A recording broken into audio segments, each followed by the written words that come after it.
I have both my hooks in and I'm propped up and I'm just propped up on his ribs and I'm just hammer fisting the shit out of him as hard as I can, just like whap, whap, whap. And like it's so bloody that it's making this freaking clapping sound when I hit him. And like I could see the blood just flying off the side of his head. Like I splattered my freaking corner with blood. I splattered the commentators with blood. I always was just super grateful that I found fighting.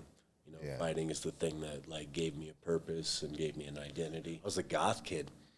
I see. Like I had like my nails were painted black, and I was dressed in all black, and I was a goth kid. They even wrote it down like he's gothic. Like I just would not say no to a fight. That's been one of my biggest problems my whole career. Is as soon as they offer me a fight, I say yes. It didn't matter who it was or how outmatched I was. So. What's up, everybody? Welcome back to another episode of C-Rod's Tell Me Your Story podcast. I'm your host, C-Rod. Let me tell you a story. Today's story starts out with a question about a term, a question about a label given to somebody in combat sports, somebody who has fought all the competition, someone who has seen all the trials and tribulations and has an extreme amount of fights. This term is Journeyman. But what is a journeyman, and what makes their journey so different than anybody else's? Well, today's story starts out in a small town by Oceanside, California. In this small town, this kid enjoyed playing on the beach, and he really liked it out there. Until one day, he found himself in Colorado Springs, Colorado with his father. There, he became a loner. The teachers labeled him a goth kid at some points. After high school, he found himself just picking up catch games of basketball with not much purpose, until he found himself wanting and becoming a fan of MMA. After becoming a fan of MMA, he decided to fight. And after taking his first fight, he was hooked. Then, after that first fight, he would have 57 more fights and would take him on what they call the journey of a journeyman. And that is the story of today. That is the story of Josh HellBoy Hubert.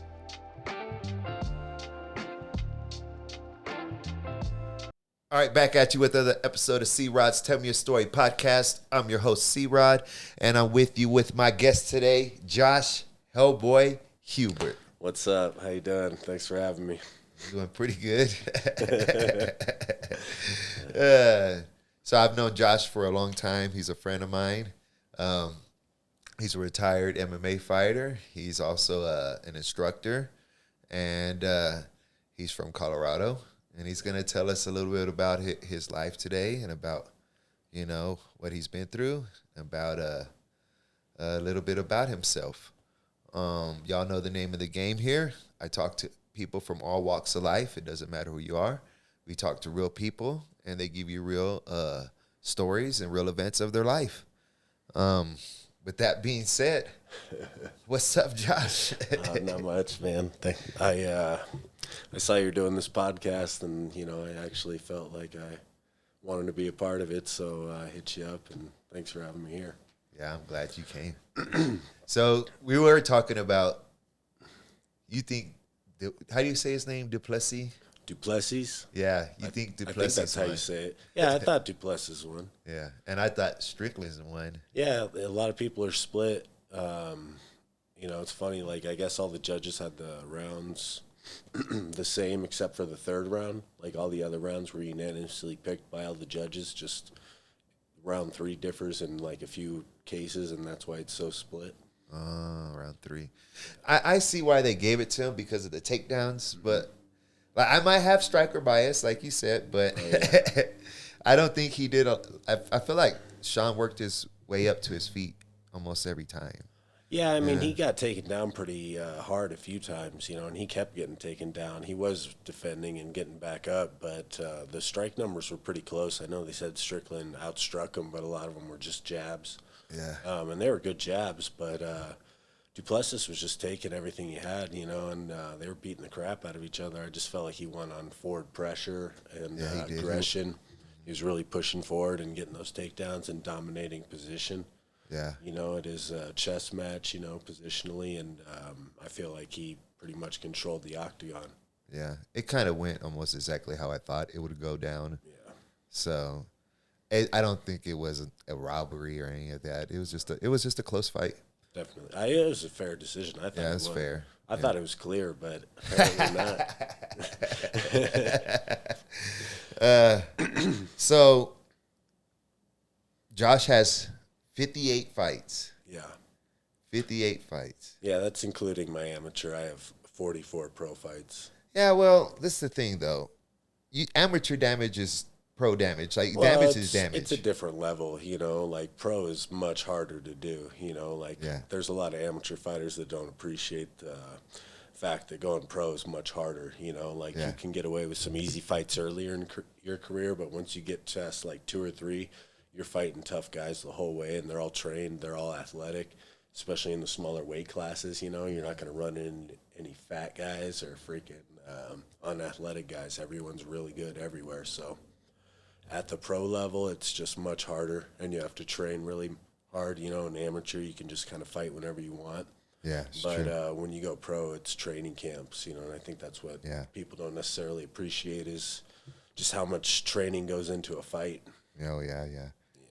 So what Mark used to tell me is if you're on the come up, you shouldn't even have you should always be in camp, but pretty much. Yeah. It should just be a nonstop camp for you. Well, I mean, that's really hard on the body. You know, he's right. I mean, that's how I was forever. Yeah. You know, and you can burn yourself out that way. And I think it's important to have breaks to keep yourself from getting complacent. You know, or if you're just in the gym all the time, you can kind of just get into cruise control.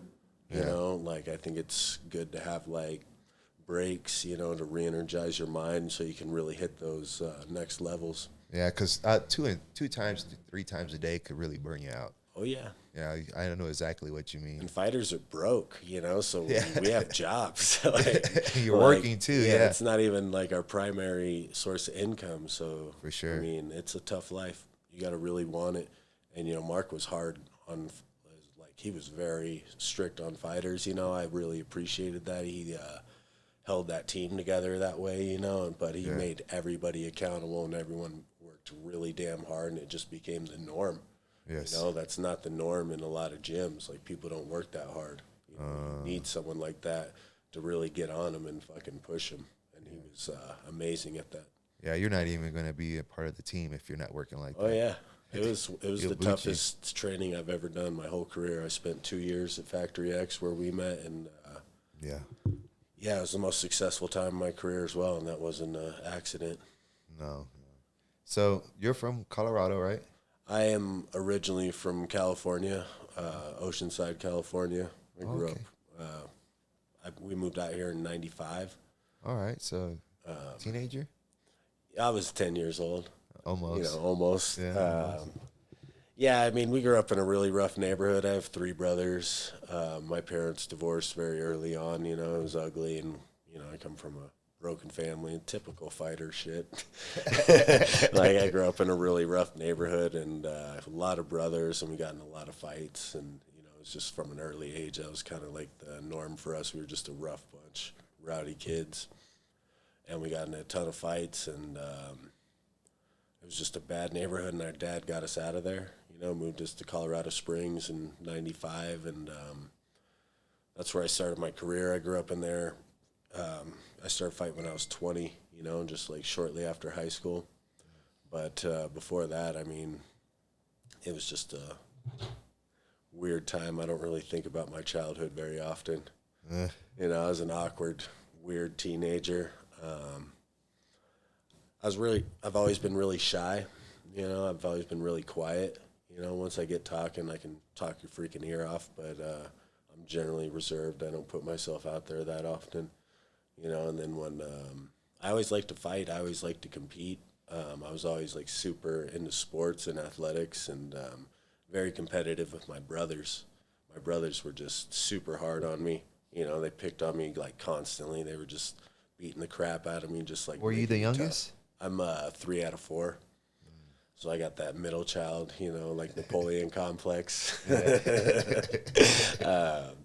But no, I mean, we were just, we were a weird family. You know, I always felt like we were like the Simpsons, you know, just like crazy, kooky shit and always getting into trouble and doing stuff we shouldn't.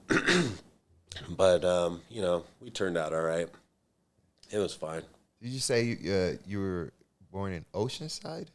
I was born in Carlsbad, California, and then we grew up in Oceanside. They're right next to each other. Carlsbad has no hospital. I was actually born at home with a midwife, you know, to my hippie mother. And it was this whole weird thing, but it turned out all right. You're here. You made it. Yeah, right. But yeah, I mean, I loved it out in California. It was, you know, I loved it. I loved the ocean. You know, and we always were just outside having fun and going to the beach and riding our bikes, you know, and just getting dirty. We were dirty as hell, you know. But then we moved to Colorado, and, you know, I didn't really like it very much. Colorado Springs, very different place, and I just became, like, very shy then. I just became very, what do you call it? I just kept to myself mostly. You know, and I kind of became a bit of an outsider, you know, bit of a loner. That's how I've always kind of been. I never really fit in much, you know, but I always enjoyed sports. That's kind of how I socialized. That's how I got myself out there, and that's the only thing that really felt normal for me when I was at that age. Sports in school? Or yeah, I mean, we played baseball and football and basketball and everything, you know, just like all the time, everything all year round. You know, we were always outside doing something. My big thing was baseball. I really loved baseball, and I was pretty good at it. But kind of lost focus near high school. You know, started smoking weed and fucking got distracted, and yeah, just kind of lost a lot of my hobbies for a while, and kind of just was floating through life. Didn't really have much direction, and I always was just super grateful that I found fighting. You know, fighting is the thing that, like, gave me a purpose and gave me an identity. You know, I think I was really at that point where I had a identity crisis. I didn't know who I was or what I was going to be. And I didn't have much skills. You know, I graduated high school, but I hadn't no plans of furthering my education, you know. So freaking The Ultimate Fighter got on TV, like the UFC, and I became like a super fan, like a total super fan. Just became freaking obsessed with it.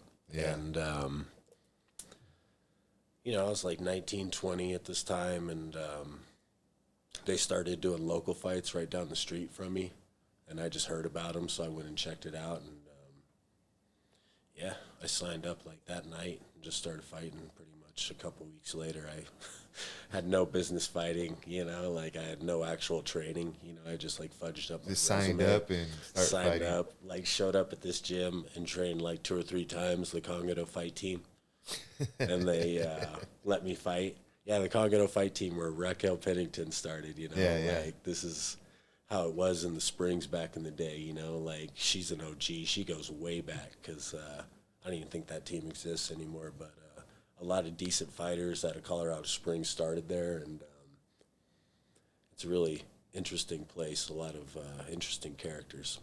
Yeah. So when you were in Cali, when you moved here after your parents divorced, or is that what happened? Yeah, my dad got custody of us. You know, my mom was didn't really raise me. Oh. You know, she was around when I was a kid, and she had visitation rights. You know, but my dad got full custody. You know, and you know he was the more stable parent. You know, he held the family together. You know, I have a ton of respect for my dad, but. Yeah, you know, I still have a relationship with my mom. I love my mom. You know, she wasn't around, like, full-time, but we would go visit her in the summers, you know, and it was just kind of... Back in Cali, or...? No, she moved to Illinois, where my parents are from. Oh. And we just hated it out there, man. It was just, like, we didn't like it. It was just no fun. It wasn't home, you know. We'd have to go out there for our summer vacation, and it was just kind of like drag.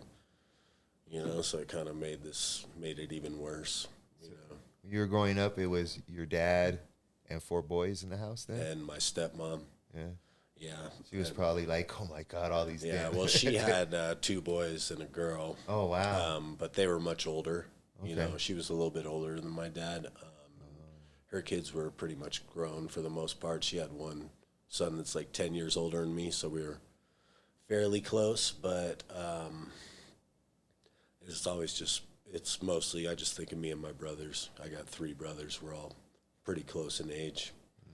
And, you know, we're not as close as I'd like sometimes, but still, you know, Yeah. you really build bonds with your brothers when you're around them like as much as we were. Yeah, you know, especially in tiny little places. Before internet. Oh, yeah, for sure. Yeah. And, I mean, they were just, you know, we were always playing pranks on each other and always doing messed up stuff, you know, getting into trouble. And then it just, like, pretty much turned into us fighting all the time. You know, they were always messing with me, and I was always, like, super sensitive to that kind of thing. Like, I've always just kind of been a sensitive person, so they'd always mess with me. It made me kind of an easy target, and I think that's what makes me so effective as a fighter. You know, that's why I think I never quit, or you know, I'm known for having a big heart. You know, it's because I have that little brother syndrome. You know, where I'm always trying to measure up, and I'm always trying to compete with my older, bigger brothers, and yeah, just fighting them growing up made me tough as hell. I mean, you know me, you know my reputation. I'm like the guy that's tough as hell, never gets knocked out and keeps coming. And I just feel like that was ingrained in me from childhood. Conditioned. Oh, yeah, for sure. You know, it's not a great thing, you know, but it works, you know. Like, a lot of fighters have a pretty similar story, you know. Yeah. My brother used to kick my ass all the time. Yeah. And I would start it a lot. Most of the time I started it. Yeah. He's like 6'2". Oh, really? Yeah, he's like 6'2", 250, 300 pounds. Yeah. And, you know, well, when you're kids, you know, like a couple years of age, like makes them so much bigger anyway. You know? So they were just like, there's no chance you could ever win those damn fights. But I still would just never back down. You know, like if they challenged me, I'm fucking gonna throw down. And I've just always had that mentality. And like when it wasn't my brothers, you know, when I would get into fights outside, like, you know, in our apartment complex that we lived in or at school, I just had like no fear of anybody. You know, because I wasn't fighting my big-ass brothers. Yeah, like you're an easier fight than him. Like, I was just like, you guys ain't shit. You ain't got a prayer. But, you know, that's just how it was, you know. Like, we grew up in a really rough freaking neighborhood where we got in fights all the time. It was just how it was. So when you're in high school, you're a loner. Yeah. You're getting in fights then, I presume? No, you know, I really became just super passive, honestly. I was like a very phobic person. I was like scared of spiders and freaking dark and like being alone and heights. I was just like afraid of everything, and I was super passive. I just kind of got that way through like years of being picked on and freaking, you know, just, you know, it was a rough childhood for me. So I just kind of became very closed off. And no, I didn't get into a lot of fights. I got into one fight in high school, and it was bad, you know. It was really bad, you know. I beat the fucking shit out of this kid, you know, for, like, messing with my girlfriend. It was a stupid thing. You know, I got in a ton of trouble, man. Like, this was back in, like, 97, 98 or something like that. It was shortly after Columbine happened. I think that happened the year before I went to high school. So, like, they started putting cops at every high school after that, and, like, they were not messing around back then. You know, like, I was a goth kid. You know, I see. Like, I had, like, my nails were painted black, you know, and I was dressed in all black, and I was a goth kid. And they were, like, treating me like I was in a gang or something, you know, like I had some sort of affiliation. They even wrote it down. Like, he's gothic, you know, like, he's one of those. He's gothic. And, like, yeah, I got into a shitload of trouble, man. They put, you know, I, like, beat the kid up on school campus, like, right in the middle of lunch, so it was this big ordeal. And I had to go to court, you know. I got charged with fighting and harassment because I totally started the fight. and I like beat the shit out of this kid. I left him bloody. You know, it So was he bad. mess with your girlfriend? And It was just stupid high school stuff. You know, Yeah. I was sensitive and unstable, and like someone pushed me to the brink, and I like let it loose. And I mean, yeah, it was a stupid thing to do. You know, it's not something I'm like proud of or anything. I don't. I've changed a lot in my older age. You know, I don't really like hurting people. For me, it was mostly about fighting. For me, it was more about the sport. You know, I like to be competitive. I was good at fighting. You know, I looked at myself as an athlete. You know, and I mean, definitely in my earlier years, I had a chip on my shoulder, and I was violent as hell, and I'd look to really damage people. I mean, I remember earlier in my career, people would always ask me for rematches after I beat them, and I would just be like that would just piss me off because, like, to me, they were just like trying to discredit the win I just got, and they'd always ask me for rematches, and I'd be like, okay, and I'd give them a rematch, and then I'd just try to like freaking kill him, you know? Like you asked for this. Yeah, you don't want to ask for a rematch after this one. So I mean, I kind of had that mentality going as a young fighter that nobody respected my skills, you know, because I was like super skinny and pale, and I wasn't athletic. I had no background in it, so I didn't look like a good fighter, you know. But I just kind of was squirrely, and I've always had a ton of punching power and, you know, a ton of heart. So it worked. I was a successful amateur, but yeah, guys were always I always felt like I wasn't getting enough credit, so that just made me like super violent, and I would just try to really hurt people in the cage. And over time, that kind of faded away with age, you know, and it's mostly just been about winning. Yeah. You know, but when you're a young fighter, like a lot of guys just have that mentality. You know, you got to freaking make people respect you. You got to freaking get the crowd going. You want to be an exciting fighter. After you got in that fight in high school, did you graduate? Yeah. Well, I got expelled for that, and then went to night school and graduated from night school. And yeah, I mean, I just didn't really have much direction after that. I was just kind of floating around. You know, I would go down to 24 Hour Fitness and play basketball in the pickup games all the time. That was kind of like my main hobby at that point. You know, I was just kind of working dead-end jobs and not knowing what I was going to do. I was kind of feeling like a loser, like nothing was ever going to work out for me. And, you know, I just had a bad mentality and just kind of a bad outlook on life at that point. So, yeah, I was always a fight fan. That was always my thing. Like, I was huge into boxing when I was a kid. I was huge into, like, WWF, you know, and, like... Ultimate Warrior. Yeah, you know, like the NWO and all that stuff, you know. So I was always into, like, sports and, you know, performances and all that stuff. Like, I always liked fighting. I feel like it's, for me, like, MMA is the ultimate test. You know, like, ultimate fighting is the perfect name for it because it's really the ultimate, man. I mean, you want to find out who you are, you're going to find out in the cage. Man, that is the truth, isn't it? Oh, yeah. I mean, so many people are afraid to take the test, you know, so you got to give mad respect for anyone who's willing to step up and go in the ring, go in the cage, and actually put themselves to the test like that because, I mean, that's what you're really going to find out. Like, are you freaking going to rise to the challenge or are you a coward? Like, you will be freaking revealed, you know? That's true. Yeah. Dana White says this a lot, and people might say he just says it because he's the promoter, but there are no easy fights in the UFC, really. No, definitely not. I always try to explain it to people when they're talking shit about certain fighters or whatnot. I'm like, that dude beat the living shit out of you. Yeah. You have no clue. Yeah. You have no clue. Yeah. Well, I mean, there are some local fights that you know, are questionable where they're letting guys fight that shouldn't. Yeah, in my opinion, I've seen that. You know? Yeah. And I think sometimes that gives a bad rap. You know, and gives people the wrong idea. But no, I mean, either way, that person's trained and they're going out there. And I mean, that thing's a pressure cooker. Yeah. You know, going out there in front of the crowd, in front of your family and loved ones, like it's the most nerve-wracking thing you can imagine. It's just like a total mind fuck. It is. And it's another thing that people, I go hard in the gym.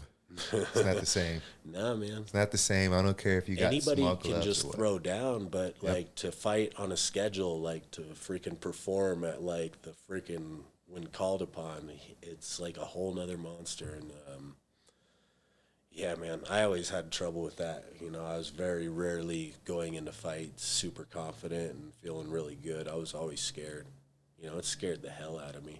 You know, that's one of the things that I loved about it so much is when you know, when you're prepared, you're a little bit more confident. You know, the only time you're really scared is when you didn't prepare hard enough and you're not in the best shape. But all that pressure that goes into it and all that fear, you know, when it's over, that release that you get, it's like the highest high you're ever going to feel. You know, you're on top of the mountain, you're king of the freaking world.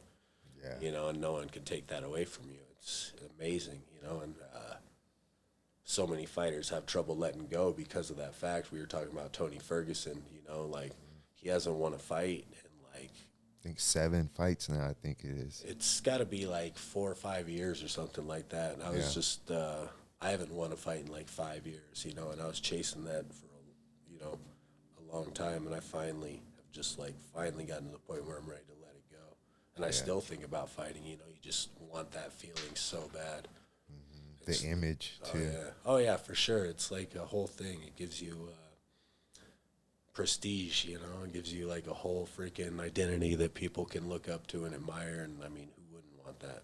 Yeah, don't mess with Josh. He's a fighter, you know. Well, I What's mean, up, champ? I try not to take myself too serious, you know, in that way. But no, there is a certain confidence that comes with training. Yeah, you know, there is. like you know what you're capable of. You know, like I said, you put yourself to the test. You know what you're capable of if you've been tested so many times. No, I agree. So you pretty much were fighting right out. You said 18 or 19 when you had your first fight? I was 20. 20? So about 2 years out I of was high like school? a year and a half out. Yeah. Yeah, I took to it right away. I was kind of I felt like it came natural to me. Not the ground game, not wrestling, but striking came very natural to me. I was just really good at banging, you know, just getting in the corner. Actually, in high school, I didn't mention this before, but one thing we were doing a lot of in high school was partying at my house. My parents would go up to Cripple Creek, you know, go gamble on the weekends. So we'd have like parties over at my house, and then we'd get drunk and box each other.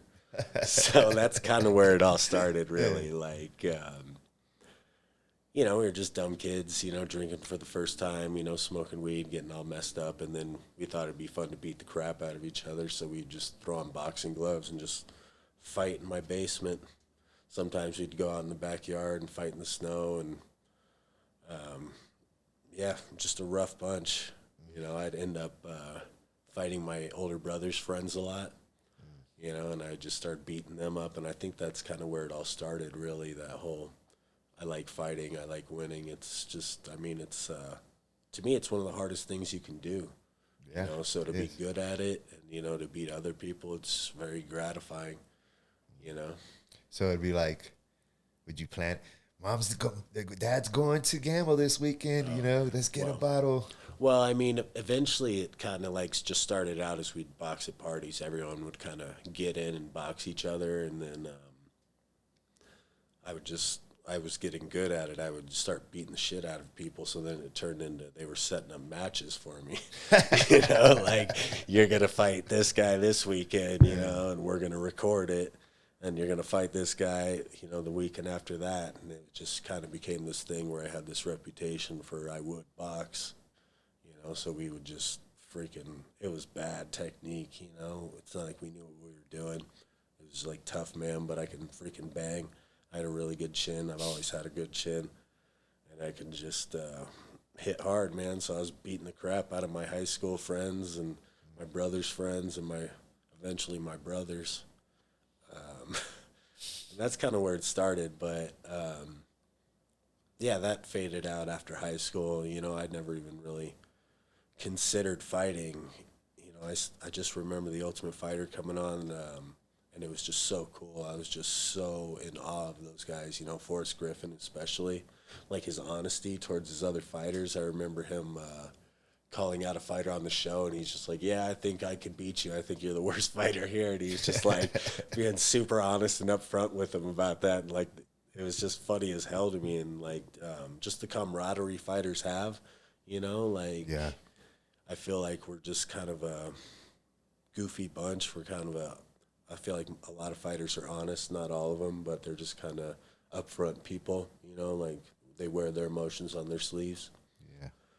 And I've just always kind of enjoyed that group.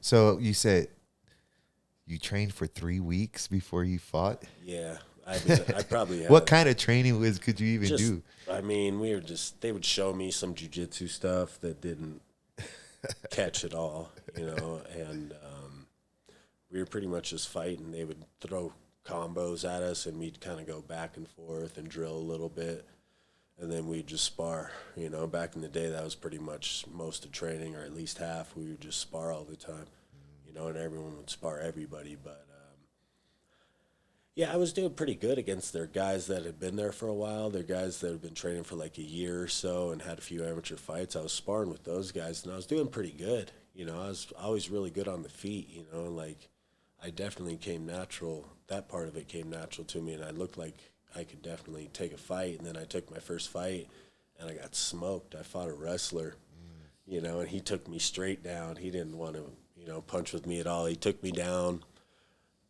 passed the mount because I didn't know what the hell to do.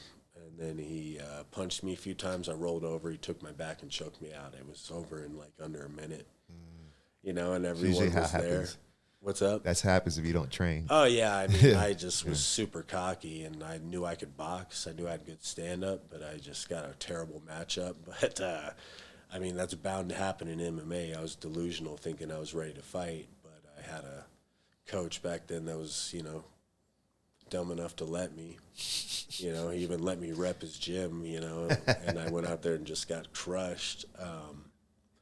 But I fought again a month later, you know, like, and I just kept fighting after that, you know, like I never really trained for my career. I just freaking jumped in the deep end. So I had like, I lost my first fight, but then I won 5 straight in like the next 5 months or something. I was like 6 months into my career, and I was 5-1, like all freaking knockouts. And, you know, I pretty much looked like I was going to be a top guy when I first came out, but then I never really took the ground game that serious, you know, like I was one of those guys. Back then, a lot of guys just leaned into their strengths, you know, if they weren't good at the ground game, they didn't want to get better at it, and they would just train striking all the time, and I was one of those. And, yeah, it really backfired when I started fighting good grapplers, when I started fighting for, like, amateur titles. You know, I was getting out-wrestled and just ground and pounded. You know, I was going to a decision a lot, or I was getting submitted because my jiu-jitsu was just garbage, and I had a terrible attitude towards it. You know, I could have been one of those guys on the bully beatdown, you know. Like, I would never tap. Tapping's for cowards. Like, that shit doesn't work. It took a lot of humbling. I didn't learn my lesson the first time or even the second. I had to take a few losses before I finally figured out. The thing that changed for me was actually one of my best friends, Brandon. We met down in Colorado Springs at the Colorado Springs Fight Factory. This was probably 2008 or 2009, and he was just a blue belt. And I didn't have any belt at all. You know, I never did jiu-jitsu in the gi. You know, we would just practice among the fighters doing no-gi all the time. But I had no belt, no credentials in jiu-jitsu, but I was one of the best amateurs in the state at that point. I think I was like 10-3 and like had a bunch of amateur titles, and I was getting ready to go pro. So I was like chomping at the bit. My confidence was sky high, and then I met my buddy Brandon, who was just a blue belt and a really nice guy, and he just destroyed me. You know, like we'd get on the mat, and he would just beat the shit out of me. It was just not even close, and he'd always be super cool about it and gracious and nice, you know, and just like his character would always really show through, you know, because he's just like humiliating me essentially, but he's like still being nice and uplifting and trying to encourage me and actually teach me and make me better. So he became like a really strong mentor for me, you know, and it just like blew my mind at that point that some freaking guy with no fights who's the same size as me is just destroying me in this way and just like making me look this bad. So it just changed my whole outlook. And like I said, he was a really, really cool guy, you know, like someone you can really look up to. And he just kind of changed my whole attitude on jiu-jitsu, put me on the path, as I like to say, and really got me working hard. And he introduced me to all these really high-level jiu-jitsu guys in Colorado that I pretty much had no business being around. And I got to train with them a lot, and it really helped me excel as a fighter. Yeah, I always thought you were pretty good on the ground. Yeah, that came so much later. Yeah. I mean, that's how long my career was. I mean, you met me towards the tail end. Yeah. Like, I was always known as a pure striker. You know, like, earlier in my pro career, I remember hearing it all the time. Guys would just, like, scream, take him down, he's got no ground game. Like, they would just yell it out, and I would hear it, like, from multiple corners and multiple fights, and it was just like, damn, I've got a bad reputation, man. Like, I'm really good at striking, but my ground game sucks, and everybody knows it, so I'm a one-dimensional freaking fighter. And, you know, that's why I ended up with so many losses, and coincidentally not, you know, getting as far as I'd like to have gotten with my fight career. You know, I had to, if I would have had a better attitude and took jiu-jitsu and wrestling more serious earlier in my career, you know, I think it would have helped a lot more. But I was kind of a late bloomer in that aspect because I was hard-headed, you know, I was stubborn. You know, it's much easier to do things you're good at. You know, it's much harder to push yourself in something that you suck at, you know. But eventually that's what I did, and it made me a better person, I think, for it. So I can remember when I met you, we were in the gym.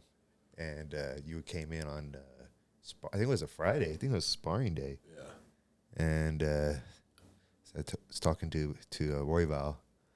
Who's that? He's 135er, you know. So you know when you're oh, who's this 135er? Oh, yeah. And he said, "Oh, that guy right there, he has too many fights." As he told me, I was like, "What?" Yeah. And that's when I went, and that's how we started. I started training. I was like, I got to train with this guy. We trained a lot. You always had good boxing. You're southpaw, right? Yeah. I remember. Yeah. We sparred a lot, man. Yeah. The thing I always remember was that time that we had to spar in the cage.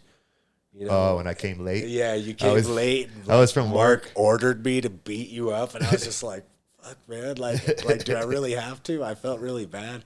I remember, like, saying beforehand, like, look, man, like, Mark's making me do this. I'm sorry, you know. But, I mean, it's not like I just smoked you. You were holding your own. No, we beat the shit out of each other. It was a fucking brawl, man. Like, we were throwing down. You always had really good boxing. I was coming from work, man. That was oh, yeah. That's what I'm saying. It didn't bother me at all, you know. Like, that happened to the best of us. It's at 5:30 on a Friday. Like, traffic sucks. And I remember I was late one time because of flash flood. You know, like, there's literally a flood on the way, and I couldn't freaking go nowhere. And Mark started talking shit to me, and I was just like, just exasperated. I think he kind of let me off the hook that day because I was just like, look, man, there's nothing I could do. Yeah, he did a lot for me. That guy, I had just barely started fighting. He was like, go fight. He had me in there with all the fucking pros and UFC dudes. I remember. I was like, what's going on I remember, man, because, like, I had to go with all the toughest guys, all the time. And you were in the same lineup as me, man. Yeah. It was, like, me, you, Yusuf, Royval, and Sid sometimes. Yeah. But he did, it did a lot for me because it taught me. One thing, it humbled the shit. It taught me I wasn't shit. That's the first thing you learn. I mean, you were like fighting way above your experience level, man. I mean, that must have made you like really get good fast. You had to. You did, yeah. If you can hang with that, then like you have no other choice to get better. Yeah. But he was a great coach, and I really liked that guy. No, I learned a lot from Mark for sure. Yeah. You know, I think my time there is really going to help me in the future. Yeah. So then you just go off all these amateur fights, start winning titles, and then you're really close to going pro. You have a friend who's a blue belt. He's just smoking you, and you're like, all right, I got to change something. I got to change. And so you get better at your grappling. You go pro. And how long? Kind of skipping around. But how long was this from the time from your last fights to to when you first started? Was that like over 10 years, right? My amateur career? No, just total. My entire career? Yeah. I mean, I started in 2006. Wow. And I went consistently up until like the end of 2019. So pretty much like 14 years where I was in camp training for a fight. Like 56 of my fights were over a 14-year period. So I averaged 4 fights a year for 14 years, which is just a crazy number when you consider how long training camps are.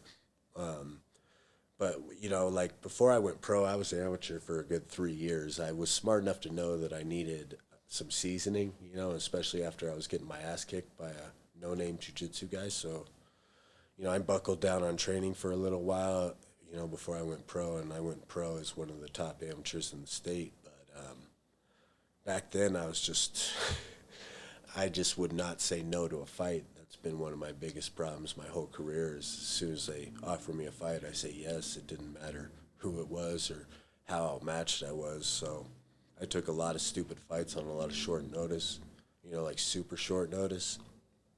And that definitely cost me, as far as my fight record. It's not like I started out with this magnificent record. I think I was 7-2 at one point, but then I think I lost a bunch of fights, like 3 in a row, and then kind of had to dig myself out. And my biggest problem was that I just would never say no. My first loss was to Manuel Gallardo, who I ended up fighting 3 times.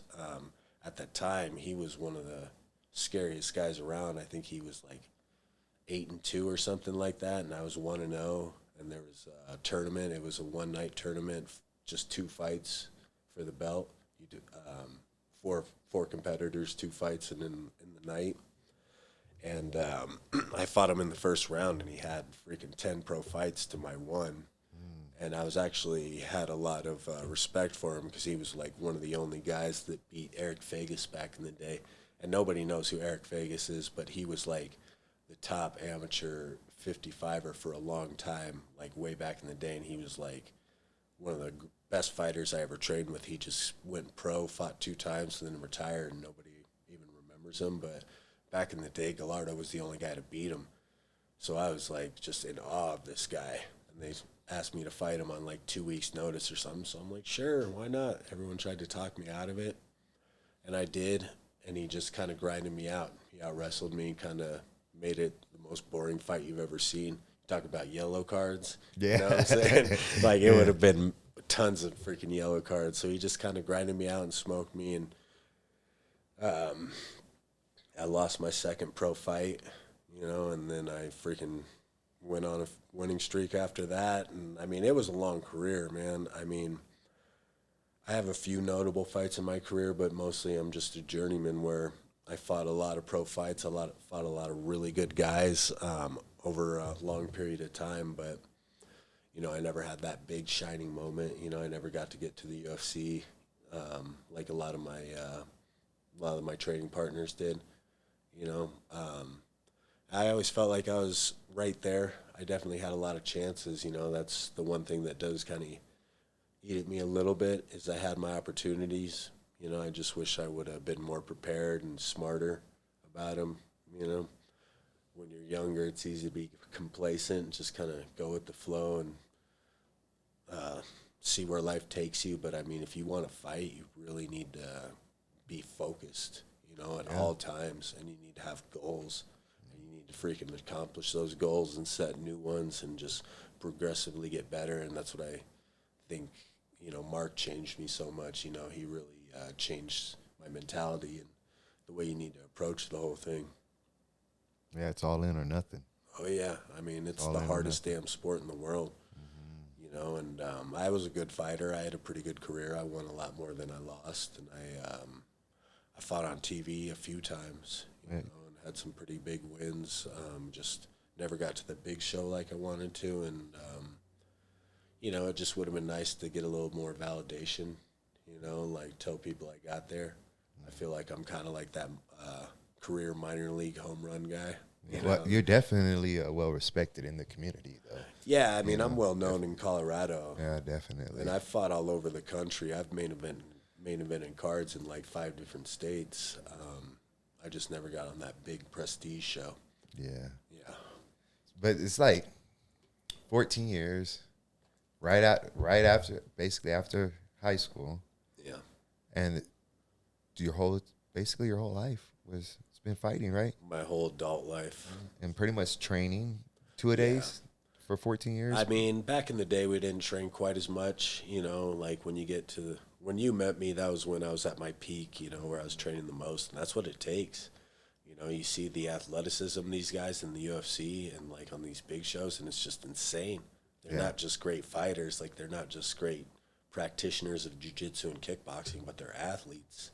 Yeah. And they're huge. Like weight cutting was one of the biggest things for me personally, because I was kind of stuck between weight classes. I was kind of too small for featherweight, which I spent most of my career at, and like just too damn big for bantamweight. But I made bantamweight several times. I mean, I made bantamweight at least a dozen times, and I mean, it almost killed me a few times. I mean, definitely a junior lightweight.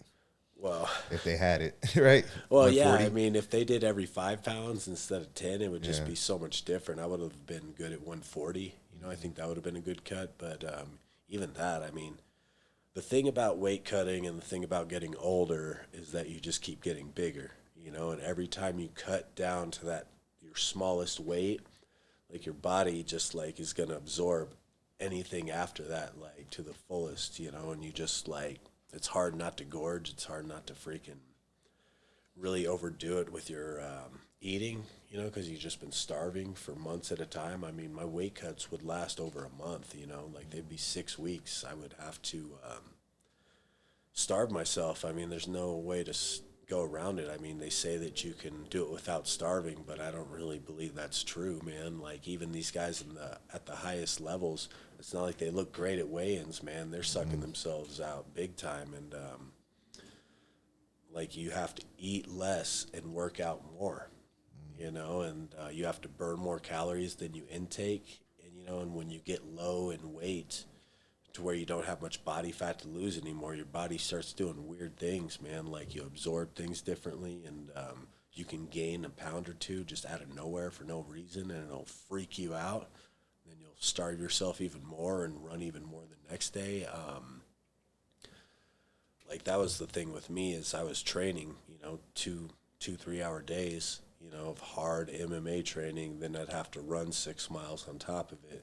And I'd be on very low calories this whole time, like calorie depleted. So like it really will test your will. And that was what I had to do to kind of get over that hump for me, was to get down to 35, because at that weight class I was tall and I was big as hell for the weight class, but it took its toll on me for sure.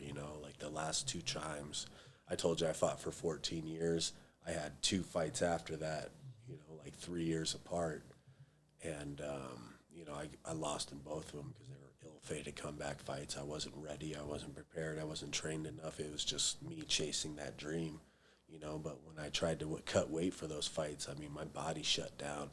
I got down to 145, like 10 pounds over where I used to get, and I was done, just completely done. And I'd been cutting weight for 15 years.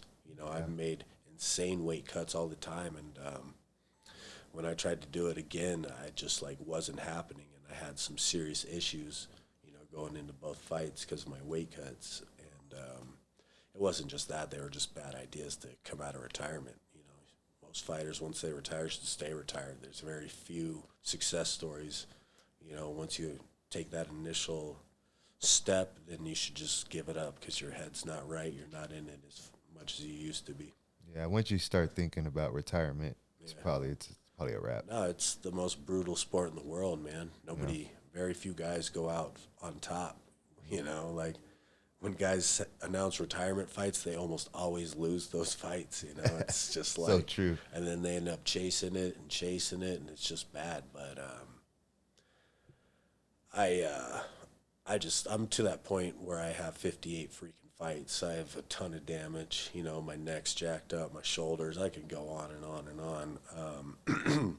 and I just don't want to get hit anymore. You know, I'd love to feel that feeling and be on top of the world and feel elated, but it's not the same, man. And chasing, it's a dangerous proposition because I'm going to get hurt. It's a young man sport. Oh yeah, It's a young man sport. What's the most weight that you ever cut? 42 pounds. 42 pounds? Oh yeah. What the That's fucking ton, dude. No, I was doing freak weight cuts. That was 6 weeks, though, right? That was like 8 weeks for 8 that weeks. one. I mean, so I didn't go down to 35 till later in my career. I was probably 33 or 34 or something like that. You know, when I finally decided to go down, and by that time I started to get bigger physically. Yeah. So every time I do these weight cuts, I would just blow up afterwards and hit like a record high in weight. You know, a lot of it was just me being undisciplined with my diet, you know, but that's so much harder than people freaking realize, to just like be super disciplined after starving yourself for so long. You just finally have a license to eat, so you eat, and then you just get big. And I would get a little bit chunky in between camps, you know, and that definitely wasn't the most professional thing to do, but it's also hard as hell. You know, I'm a human being. Like, I'm hungry, man. I've been starving myself for freaking months, and like now I can eat. What do you expect out of me? Yeah, I would get freaking big. I would be regularly over 170. You know, Wow. I would be right around 170 when I was in camp and training. I could hold that weight, you know, without any problems. Like when I would get fat, I got up to 177. That's And a hell I of a started my weight cut down. This was my fight in LFA against Sviat Lavashvili. And that was the co-main event for LFA. You know, that was that fight that was supposed to get me over and get me to the UFC. And I started my camp at 177. And I mean, you lose the first 10 pounds easy, you know, because it's fat. You know, you kind of just lose it through camp. But then you have to start resorting to what I always did was just run a lot. I would do 2-3 mile runs, one in the morning, one at night. You know, so I'd freaking run before work, and then go to work, and then get off and train freaking at least 2, freaking sometimes 3 hours, and then I'd go eat dinner and then run again. I would always run after my dinner so I could burn calories anytime I took them in, because I had so much damn weight to lose. And it becomes just this whole thing, this whole ordeal, this mental thing, you know, where you're just afraid to eat. You become afraid of food. You don't want to get full. You know, you start eating, you're like, oh, I don't want to eat too much. I'm going to gain weight, and, you know, and then, like, it becomes this eating disorder. I've actually talked to several fighters about it. Like, we pretty much, guys that are doing big weight cuts, and even the guys that aren't, we're, like, developing eating disorders because we're pretty much anorexic while working out, you know, like, tremendous amounts, and then we gorge, you know, get all plump. But, yeah, I cut 32 freaking pounds. I made weight, and I performed. I went 3 rounds with him. I won the 3rd round. I lost by a decision. But yeah, I mean, I always felt fine at the time, you know, and it never really seemed to bother me that much. But as I got older, it really just seemed to start affecting me more and more, you know, and the weight cuts were just getting so hard. And, you know, I've had just kind of intestinal issues because of it. I think I've really messed up my system, you know, just through starvation and then overeating. And then weight cuts themselves, man, I can't imagine what they're doing to your body. I've come close to kidney failure several times. Jesus Christ. You know, when you're cutting crazy amounts of weight, it feels like your lower back's hurting. But it's not your back, it's your kidneys. They're starting to freaking ache so bad because you're so depleted. And there's so much that goes into it. You're not just, you know, you're not just weak from not eating. You're weak from no sodium. You know, you got to take away all your sodium so that the water flushes out of your system faster. And you're sitting in freaking alcohol baths, you know. Like, I can't imagine what the hell that's doing to you. You know, you're just breathing in that hot freaking chemical air. And then saunas, you know. Like, I've spent so much time in saunas, just like, you get to the point where you're so weak you can't even save yourself. You know, I've had a couple weight cuts where my coaches are holding the door shut on me. Jesus. And I'm too damn weak to even push it open. I'm just trying to push it open so I can get a little breath of fresh air, not sauna air. And they'll just hold it closed, and I'm just laying on the floor there like a dead man. I've had people, because I'll cut weight at like 24-hour fitness, and I'll just have people like wondering what the hell I'm doing, like alert the freaking people up front. Like there's some crazy person doing freaking trying to kill himself in the freaking tube. I've had a bunch of people ask me if I'm doing cancer treatments. I think that's because I'm so bald and pale, you know, like I get even more bald and pale. They're just like, this dude looks like he's about to die. Like I think he's doing cancer treatments. I got that question like probably half a dozen times, and eventually I would just tell whoever's watching me cut weight, I'm just like, if they ask, just tell them I'm doing some radical freaking cancer treatment, and they'll leave us alone. But now it became just messed up, and I mean, if you'd see me at weigh-ins, I would look like freaking death. You know, I'm freaking bald and pale as fuck, and my eyes get all sunken in, and I look like a freaking skeleton. Yeah. Like I look like a literal skeleton. Yeah, weight cut. I never had to cut weight. There was one time though where I did. I was sitting at my house, and Yusuf sends me a text message and said, "Hey, I need a picture for your fight poster next week." And I had no clue that I had. No one told me I had a fight.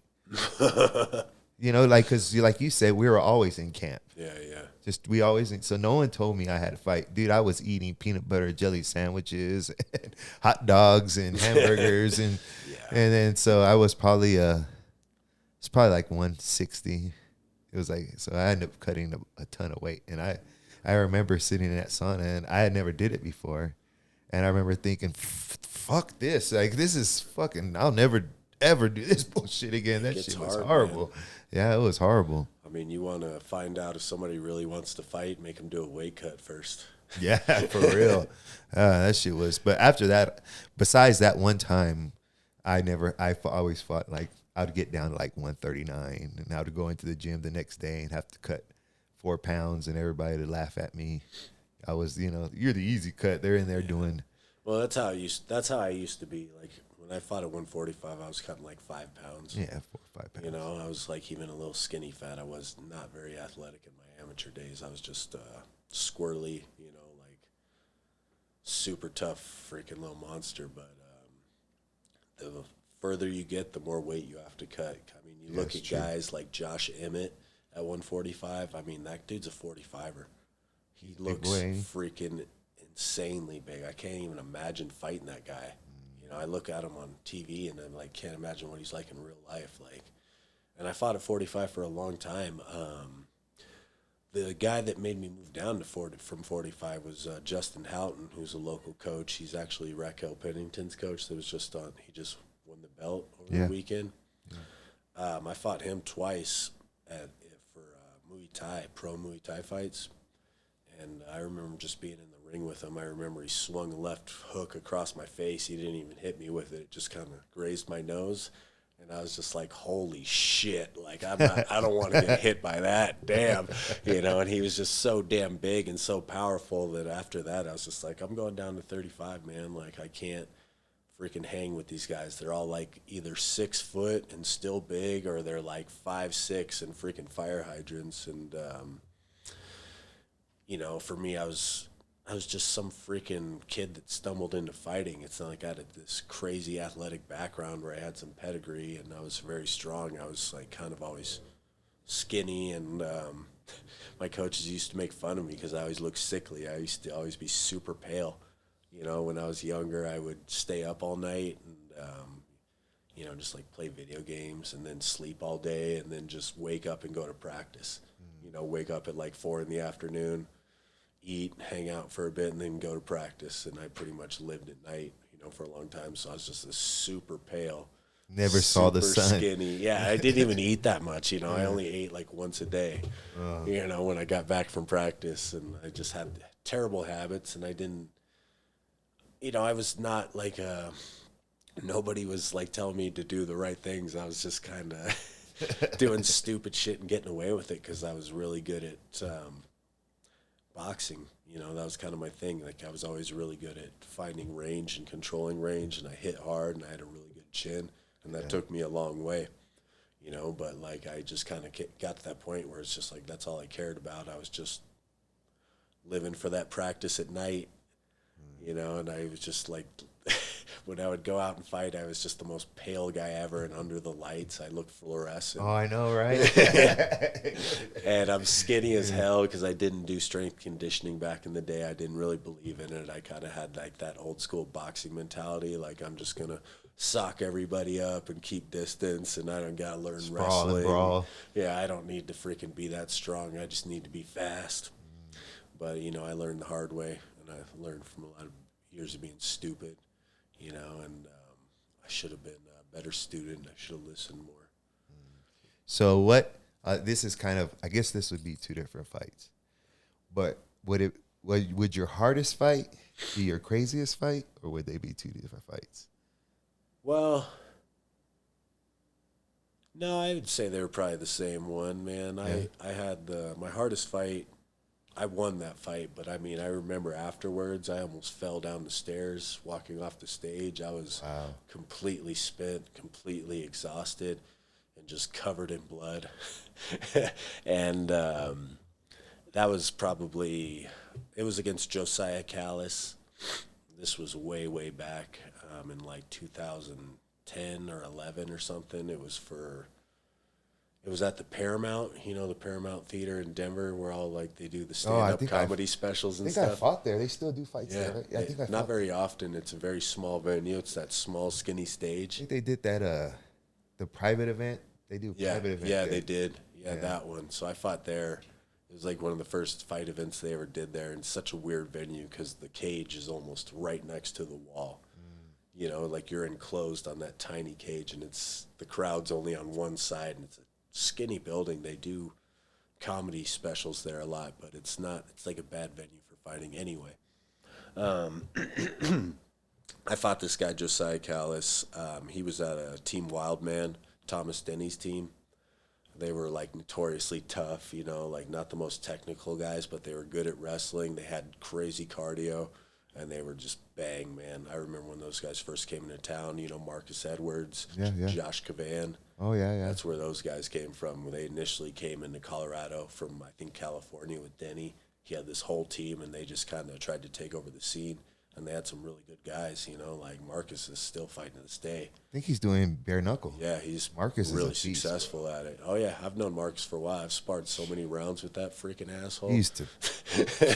He's beat the shit out of me, man. Like, and I was always too tough for my own good, so I'd stand in there and freaking bang with him. But he's got so much size, you know. And we're cool, you know. But like, he would just go so damn hard in the gym, and like he'd always pick me. You know, it's just like, bro, I don't want to spar you, but I'm too fucking tough to say no, so fuck you. You ever seen Rush Hour with Chris Tucker's in the somebody kicks him, he's like, which one of y'all kicked me? You remember that? Yeah. One time I was sparring Marcus, and he's for a big guy, he is way athletic. Oh, he's one of the most athletic dudes I ever met. And he threw like a crazy hook kick. Like I didn't kicking people in practice. And when he got me, he hit me, and I was like, "The fuck? Who the fuck just hit me?"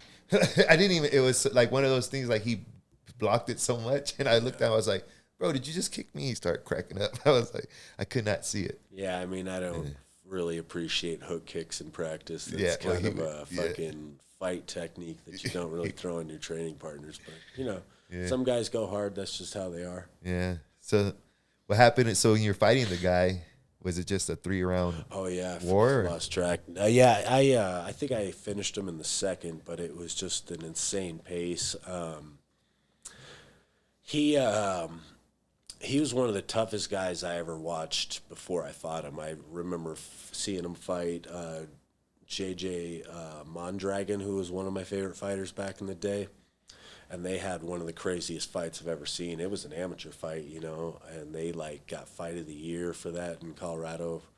This was way back, and I remember watching it, and I'm like, this dude's tough as nails. This guy's too tough for his own damn good. I'm gonna beat the fucking ass off this guy, you know, because I felt I was a lot better skill wise. You know, he liked to bang. He was a striker, but he was very stiff. He was tall and lanky, but he fought with his elbows out and just kind of gave a lot of openings. He was all offense, but he was tough as hell. He always bled in his fights, and I remember watching his fight against JJ, and I was just like, damn, man. And he beat JJ in that fight by split decision. It was one of the best damn fights I've ever seen to this day. And I was just like, yeah, this fight's going to be crazy, man, because I was in that fucking stage where I was talking about earlier about just being an ultra-violent, freaking chip on my shoulder young fighter where I was looking for blood.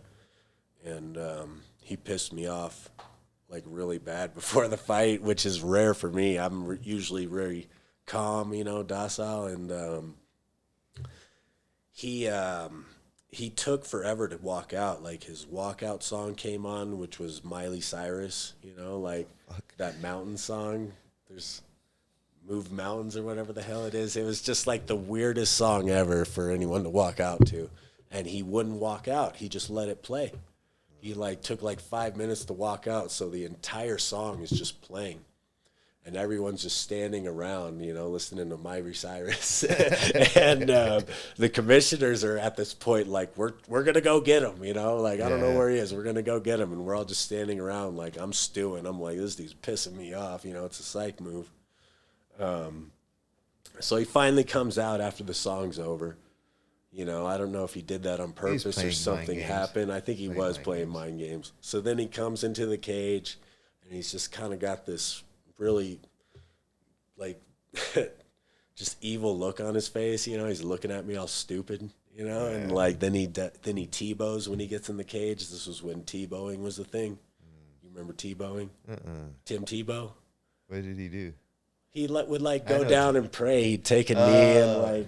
So he does that? Yeah, so he gets in the cage and he Tebows, and then he's just kind of, like, staring me down and smirking at me, you know, like this evil smile, and I was just, like, getting more and more pissed off, and I was fairly confident going into that one just because I felt like he was a striker like me, but I've really had a lot of confidence in my striking. I always have.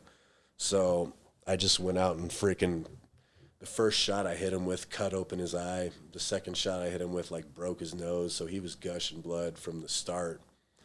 And he just was a bleeder. Every fight you'd watch, he'd just freaking get cut and bleed from his nose. So he was just gushing blood all over the place. And I was just ruthless as hell, and I was just beating the ever-loving shit out of him. I spun him around a couple times. Like, he never actually went down. I never dropped him, but I freaking...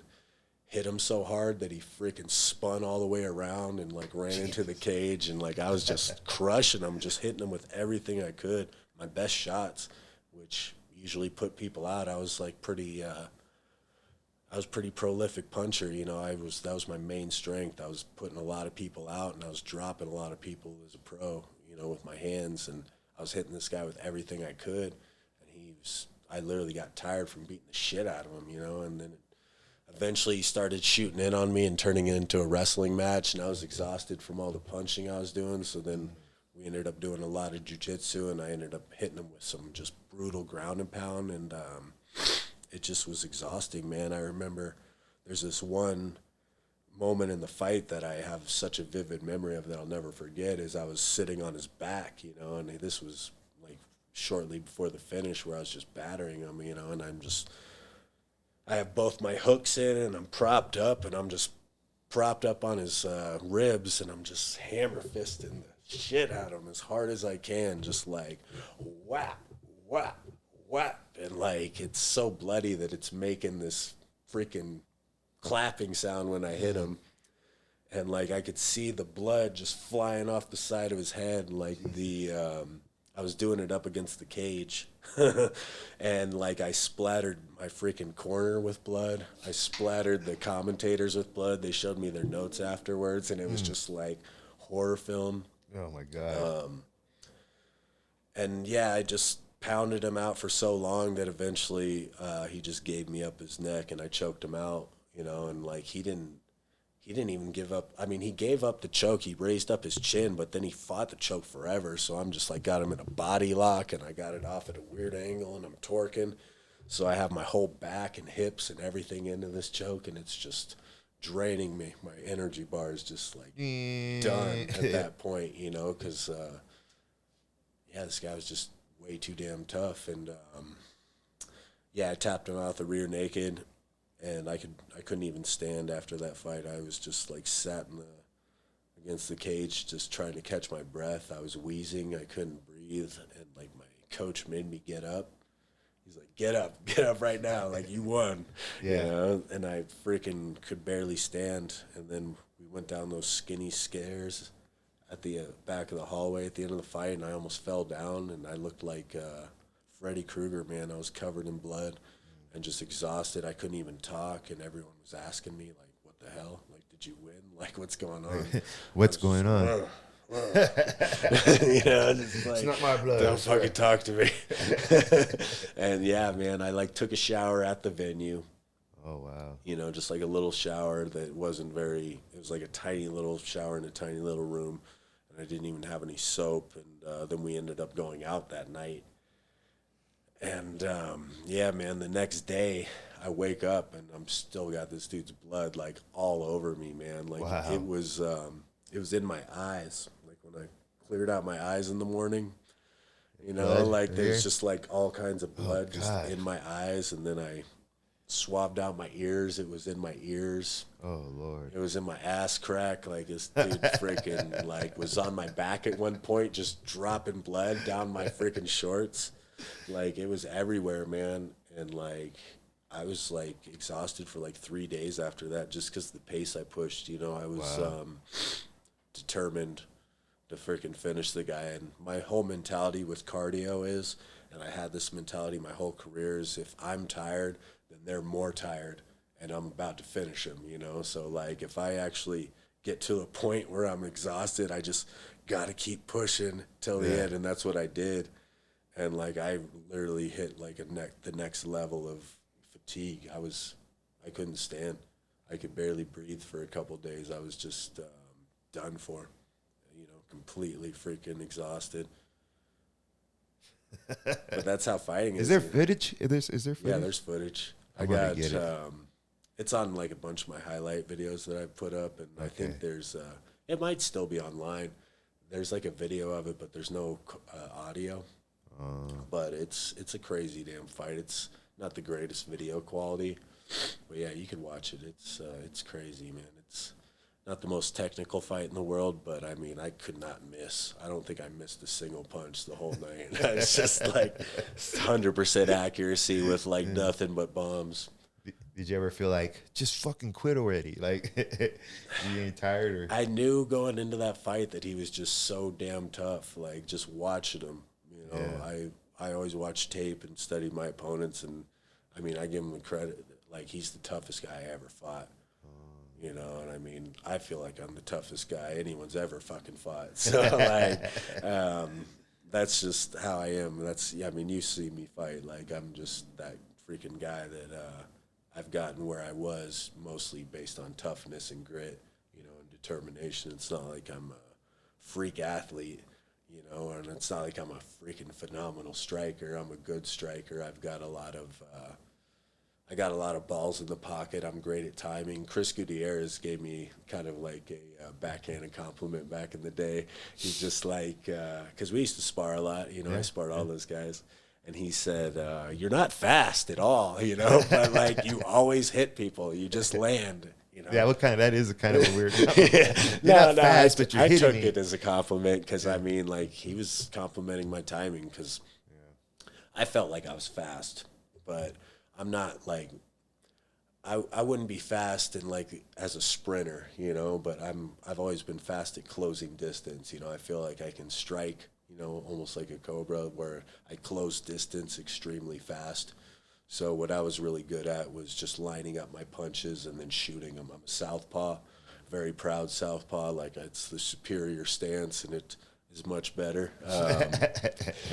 But as a southpaw, your tactics become kind of simplified where you just end up shooting your cross a lot.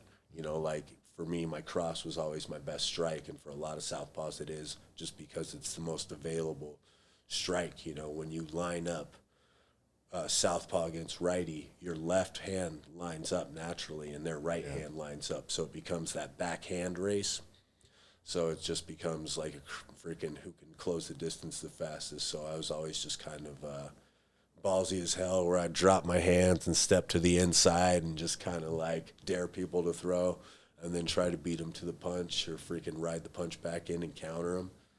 You know, but that was my thing. I was good at closing speed, good at positioning my feet, you know, and that's what I try to implement when I'm coaching now, you know, and I'm teaching young fighters is footwork can take a broken down, slow fighter like me and put them in positions to win, you know, just with positioning and footwork.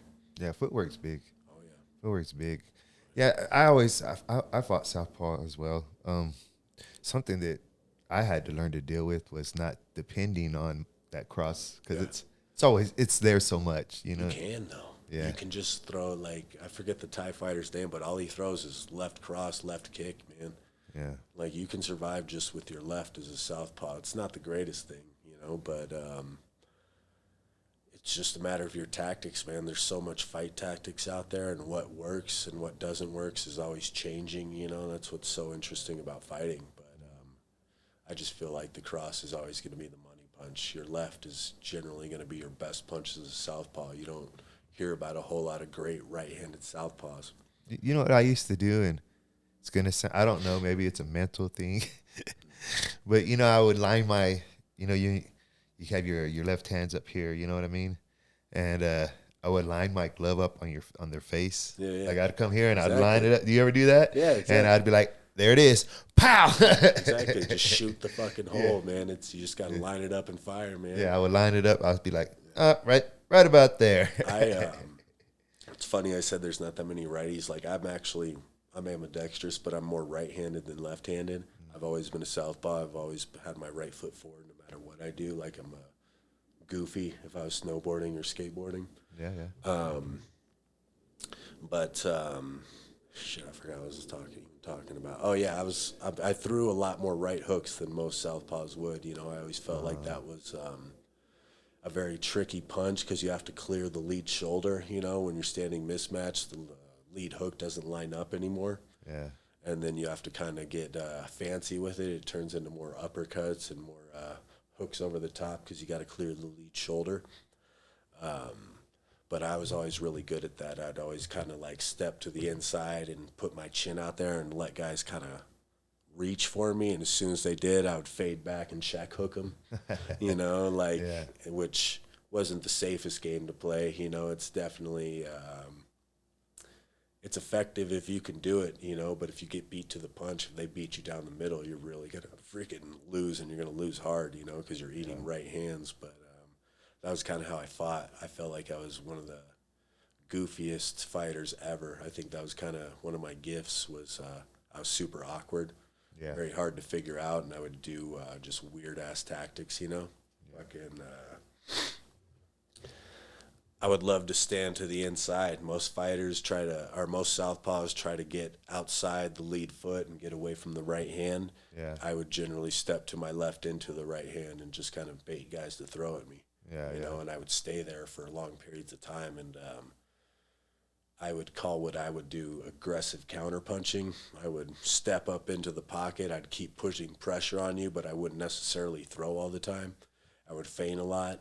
I would wait. I would step into punching range and just kind of wait for guys to throw and then counterpunch them.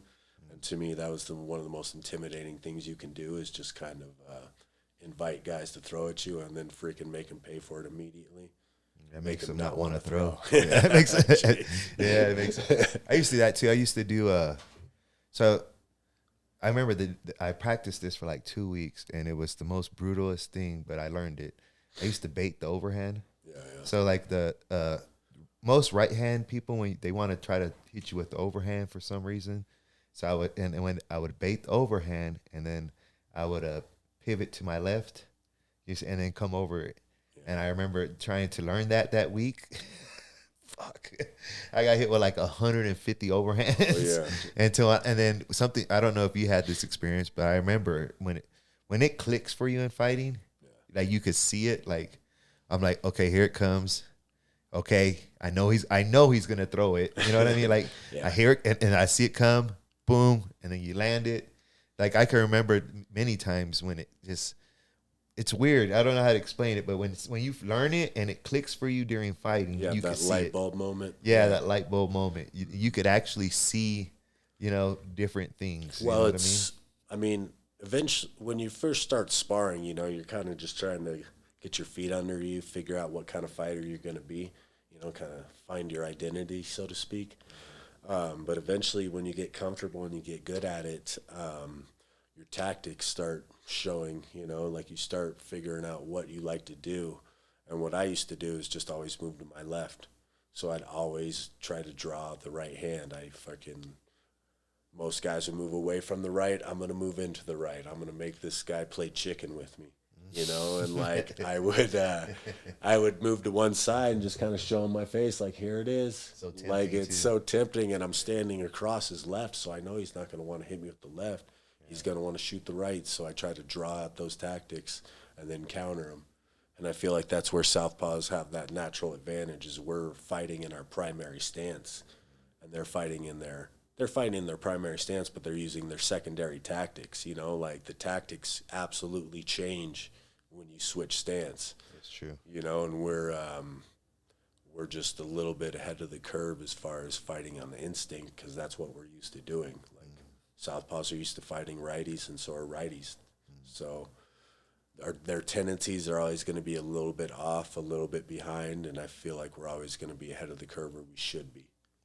There are certain guys that are good at fighting southpaws, and those are usually guys with really good right hands. Yeah, really good, or overhands. Because just like the left hand's there, the right hand's there too. Overhands is there even more for righty versus righty. Yeah, yeah. I think the overhand's like the hardest punch to defend. You just really got to mind your P's and Q's. I talk about it a lot when I'm coaching. If you're going to drive forward on your jab, then you need to hide behind your lead shoulder. You need to, shoot that jab high and hide behind that lead shoulder. Because if you're freaking driving forward with your guard open, your shoulder not in the way, you're just going to run into overhands all damn day long, and it's the easiest punch to throw. I mean, you could show that to a first day guy, and they could freaking implement it. Yeah, yeah. So, go 14 years. It was 14 years, right? 14 years when I did my first retirement. Yeah. And then I fought twice after that. Yeah. I'm just tired of getting hit. Yeah, man. I mean, I thought I was going to do a lot better, obviously. But the weight cuts really messed me up. I thought I was just going to be able to jump back in and do it because I did it for so long and it was my whole life. But it just wasn't the same, man. My body just did not want to cut weight, so it took longer than it should have. I was just shocked by how long it took to make 45. I was supposed to fight Brandon Davis, who's a UFC vet, in Mississippi at the Hard Rock, like for my comeback fight, and I was like, it's a good matchup. I could beat this guy. I was super confident. And then like through camp, I'm trying to lose weight like normal, and I'm trying to train. I'm not training as hard, and I know it, which isn't really helping, because I wasn't a Factory X anymore, and I was kind of doing my own thing and trying to piece together my camp, which isn't the right way to do it. But the weight cut really affected me, and I freaking hit him up like 2 weeks before the fight. I'm like, look, man, I'm not making bantamweight, no freaking way. So, like, we'll move it up to 45. So they moved it up to 45, and I barely made weight. I mean, I didn't make weight at the actual weigh-ins. I made weight at the ceremonial weigh-ins hours later. Wow. Like I had to weigh in hours after the initial one because I needed that extra time to do it because I was just, my body would not lose the weight. I was stuck, and I did everything right that I should have. It was just not the same, Got older. Yeah, exactly. And my opponent knew it, so he just went right after my body, and he hit me in the body, and my whole body just like started freaking tingling, and I don't know what the hell happened to me medically, but I just wasn't there, I couldn't take a body shot. I was weak. I was super weakened from the cut, and I just couldn't get mentally there. I was just like, I felt like I didn't feel like I was there. It didn't feel like it was me, so I got TKO'd, which really broke my heart, because to that point, I'd never been knocked out. I went 56 consecutive fights without ever being TKO'd. You know, I'm not talking about like knocked unconscious. I'm talking about any kind of TKO. Nobody ever finished me on strikes, and I was very proud of that, you know, because I was kind of like the Iron Man, you know, like I didn't have a phenomenal record, you know, and but I had never been knocked out, so I was like kind of my thing I hung my hat on. And then I took that ill-fated fight and got TKO in the first round. I barely had a highlight, you know, and it was just embarrassing, and it broke my heart. It was a hard time in my life, you know. I was still dealing with the death of my dad at that time, and I had like my heart broken by this girl. It was just like everything kind of compounded all at once, and losing that streak, that not being finished streak, really messed me up mentally, and I was just really, really down for a few years. It really messed me up mentally, and then I tried to do it again because I'm chasing that feeling. You know, it wasn't a healthy decision. It wasn't a smart decision. It was just me being miserable and looking for a way to feel better. So I wanted to chase that freaking feeling. So I took my fight against AJ Robb, which is like pretty much a year to the day, you know, like it's almost been exactly a year. And I got TKO'd again. He kicked me in my shin while I was on the ground, you know, and it fractured my freaking shin bone, man. Jesus. Like it, like, fuck. And I felt it immediately, and I literally looked at the ref, you know, like he kicked me in the shin, and he was kicking the shit out of me, and like I looked at the ref, like, save me. We made eye contact, you know. He knew exactly what I was looking at him for, and he came in and stopped it, and I got TKO'd again. Wow. And like this time it didn't really hurt me the same way it did before. It just kind of became apparent that I'm just not the fighter I used to be, you know, and I don't want to embarrass myself anymore by going out there and getting TKO'd by guys, you know. And AJ Robb's a good fighter, you know. He's cousins with Minnie Hunt. Oh, okay. You know, I know Adam what you're Martinez's talking about. cousin. Yeah, I know who you're talking about. And he's a good fighter. I got nothing against him. I ain't trying to be disrespectful, but I would have beat AJ, you know, like in my prime. Like, he would have been a perfect matchup for me back in the day. But like in the state I was in, I just I'm not the fighter I used to be, and that was a really hard way to find out, you know, because I got TKO'd by him in the first round, and it was just embarrassing. And the part that really stuck out for me was I looked at the ref. You know, like in my earlier days, I was a fucking savage. I didn't care about anything. I would walk through anything. When I fought Corey Sandhagen, you know, who's the biggest name I fought, he dropped me like 6 or 7 times with leg kicks. He just kept putting me down with inside leg kicks. My entire leg was completely black from where he kept kicking me, and like I just kept getting up. I kept walking through it. I've been kicked in the face full power, you know, on more than one occasion in the ring, and still was never knocked out, you know. Like I was the Terminator, and that was my whole mentality. So then, like, the fact that I looked at the ref, you know, to save me, that just really, that hit home for me. Like, look, man, you're just not who you used to be. That confirmed it. And you got to move on. And, yeah, it's just how it is, you know. It didn't hurt me as much as the first time I got knocked out, you know. And they were both, like, not terrible knockouts. I've never been slept. Nobody's ever, like, knocked me unconscious. But, yeah, getting TKO'd changed everything. I was just like, you can't do this to yourself anymore. There's no reason to keep taking damage, trying to chase something that's doesn't really matter, you know. So that part is probably tough. 56 fights, and then nobody's been able to finish you with strikes. Yeah. Oh, yeah, it was tough, man. Yeah. It hurt. Yeah. But that last one just kind of confirmed what you kind of knew already. Yeah, it was just like kind of a flip. It switched at the, you know, at that point the switch had flipped. It just kind of, it hit home, you know. I realized that I don't like taking the hits like I used to. I used to love sparring. It was one of my favorite things to do. I used to look forward to Fridays and go in there and just freaking go in and bang and have fun, you know, and beat almost everybody up that I went with. That was kind of fun to me. But then, yeah, and then you start losing rounds in the gym, and you're slow, and you're getting hit more, and everything hurts, and then you just gotta accept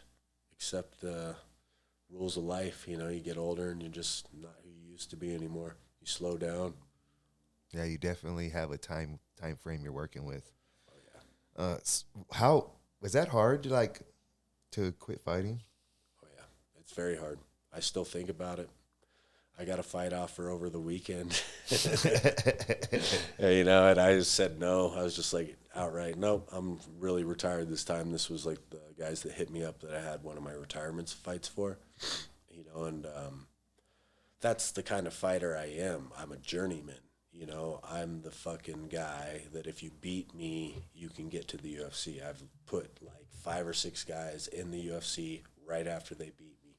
You know, I'm a gatekeeper, you know, which isn't a flattering thing to be, you know, but that's just the reality of the situation, you know. So it's like I don't have a quick path to victory or to the big show. I'd have to win a shitload of fights and like put on this whole streak, and it's just like you gotta let that go. Well, that's it's good that came on here and you're telling your story because the life of a journeyman or gatekeeper. When's the last time you got to hear one of those guys' stories? Yeah, Like what you just told me, all the stuff you've been through everything that any of those guys in the UFC, you've been through all of that stuff plus some. Oh yeah. You know what I mean? But it's just in fighting, there are people who are considered journeyman, but their journey and their experiences are valid too. And it's good that we're actually getting to hear. Well, I mean, does that make sense? What I'm saying? For sure. I just think it's like fighters. You're kind of chasing fame any way you look at it. You're trying to make yourself famous and kind of bask in that. And everyone should have big goals, and I had clear goals, and I'm a very determined person. Like I put everything I had into it. I struggle with that sometimes. Where I can't decide if I overachieved or underachieved. Because I don't really have any athletic background. I just kind of stumbled into it. So I feel like I did a pretty good job and went pretty far.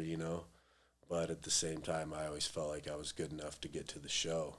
Get to the big show and become like one of these big name fighters that everyone's talking about.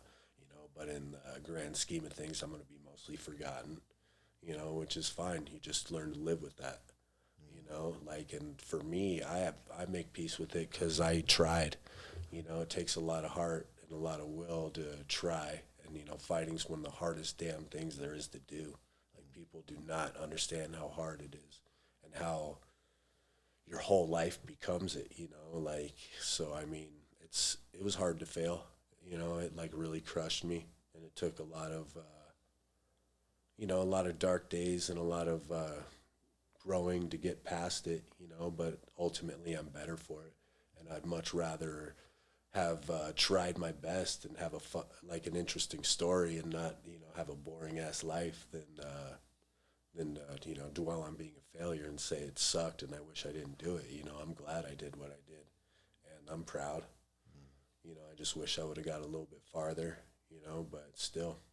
No, I kind of understand completely what you mean. I could have went farther too, but I had a choice in front of me, and I took the money. I took the money, but you're right though. It is a hard for myself.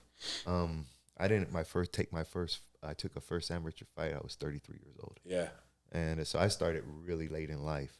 But what was one of the hardest things for me was actually, and maybe other people feel this way, but it was hard for me to even walk into a gym.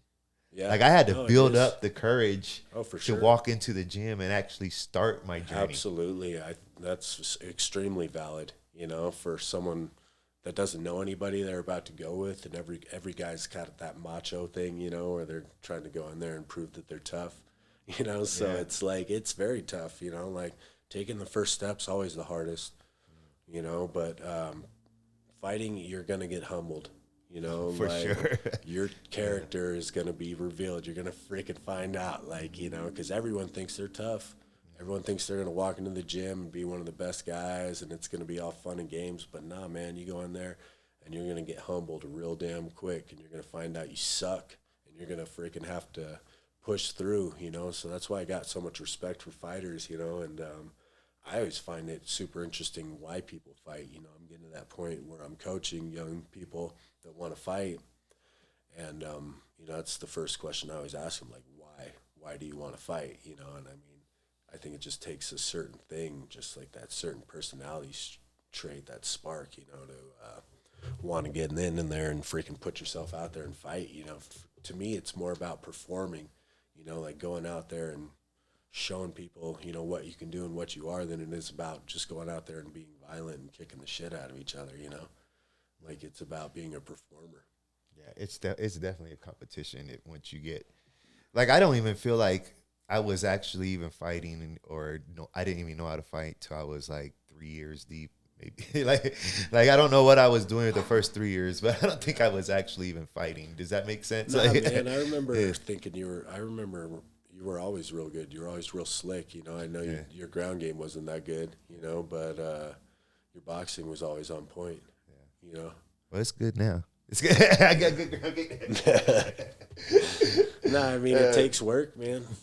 I was forced into ground game. Oh, yeah. I was forced into it. I was like you. I was like, fuck, I'm just going to sprawl on these motherfuckers. Yeah, do the Chuck Liddell Yeah, I'm going to do the Chuck Liddell. That's what Chuck Liddell was on top when I first started, and I'm like, you can be a sprawling brawler. It's freaking gonna work. Like, you just gotta stop takedowns and knock everybody out.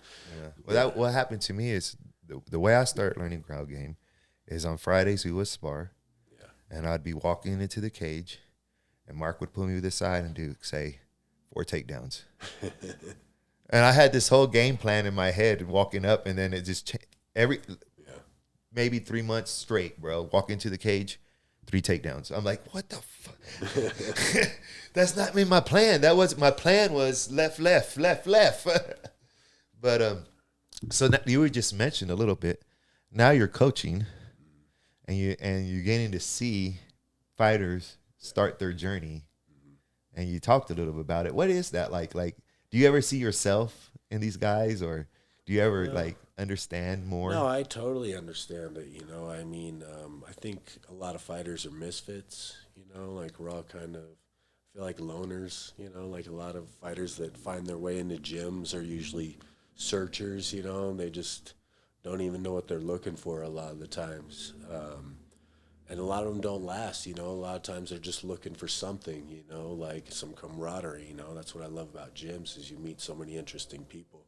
You know, but like, you can always tell when someone's a true fighter, when somebody really wants it. You know, you watch them train, you watch them compete, you see their interest level, you know, their enthusiasm, and how bad they want it. Then you start testing them, you know, like start beating them up a little bit, you know, testing their cardio and testing their will. And, you know, it's always pretty obvious the ones that really want it and the ones that have a future.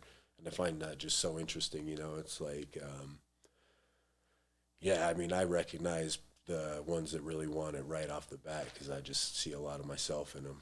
You know, I always talk about how my fighters remind me of myself in a lot of different ways, you know, but they're completely different people from completely different walks of life, but same mentality, you know, and I just love that. I love being a fighter. I love being part of the brotherhood, you know, so to speak. Like, we're like a big family. We're a big, what do you call it?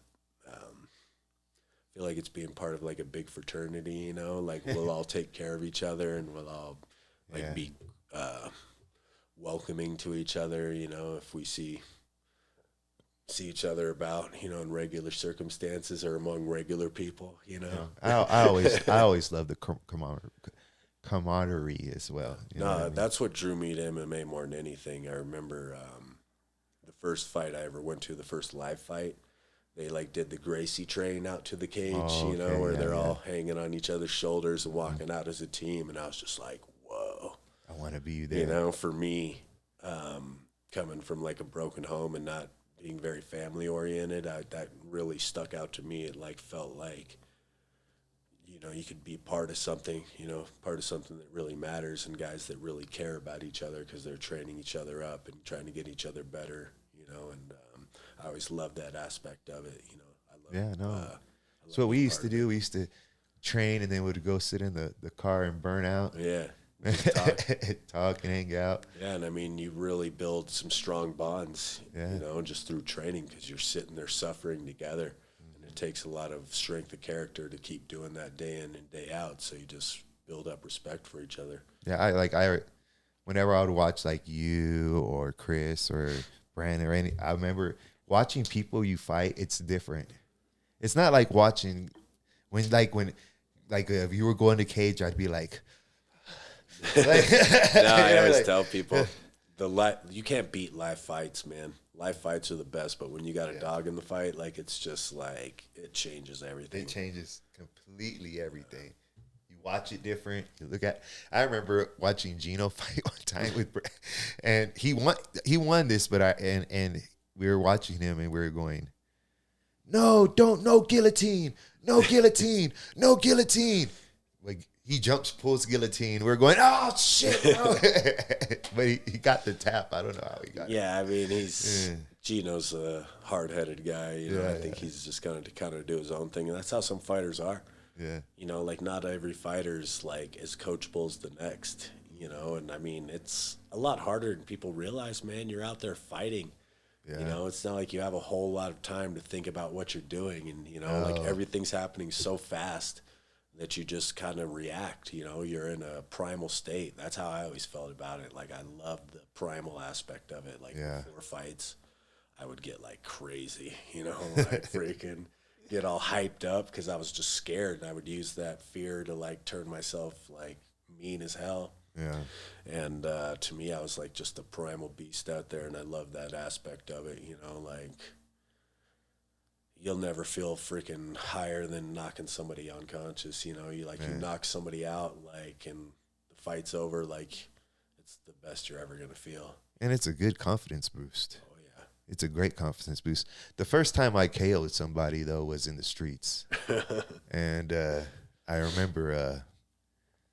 I KO'd him, and I remember almost looking at my hand like, what the fuck? Like, did I just knock this guy out? Like, what the fuck just happened? No, I could remember that. But yeah, so you see yourself in these fighters. You're teaching these guys. Do you have any pupils that you?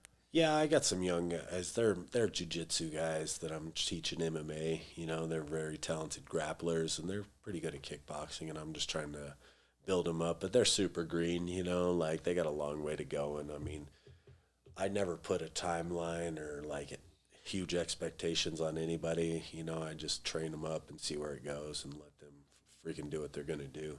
Yeah. I don't try to over push people too hard into fighting. It's something you got to want to do. Yeah, you got to want to. You know, it's got to be you that's putting in the time. So if a guy is not overly motivated and doesn't want to train, then to me, I'm not going to spend too much time on them, you know, but I got some young guys that are really talented, and I'm hoping we'll follow through and actually take a fight, you know, but that's at least, that's a long way off, you know. They got a lot of training to do. I'm not going to make the same mistake with them that I did with myself, where I just throw them to the wolves and let them go. I mean, I think they could be successful, but I want to try to bring them up right, develop them correctly, get them good matchups and build up their confidence and build up their skill level, you know, gradually, you know, through tougher and tougher fights. But, yeah, you know, I think it's important for young fighters to have a base. You know, you have to have something that you're good at that you can rely on when the shit goes bad, because it's going to go bad. Yeah, for sure. You know, and you better have a skill that you can freaking call upon, because if you're just good at everything, you know, or like it's just, you're going to get overwhelmed, you know, and if you're not ready, like mentally, then it's just not going to work out, you know. So I think for young fighters, give them a very strong base to work off of, and I think the best base is grappling, you know, wrestling and jiu-jitsu guys. I could agree, yeah. You know, and they're also easier to teach because they already have a skill set that they can play off of and fucking build upon instead of trying to learn everything all at once. Yeah, because you could have the best striking of the world if you can't stop a takedown or get back to your feet. Oh, yeah. It doesn't really matter. Yeah. You know? I've seen tons of excellent strikers get beat up by fighters who are probably not as good as fighters of them because of well, there's more strikers crossing over these days than there was before. Yeah, I know. And I just think that's with the popularity of MMA, you know, like before they didn't take it that serious, but now they see the money in it. And to me, like, we didn't think about it much back in the day, but I think the way you strike really matters now. You have to have distance control when you're striking for MMA.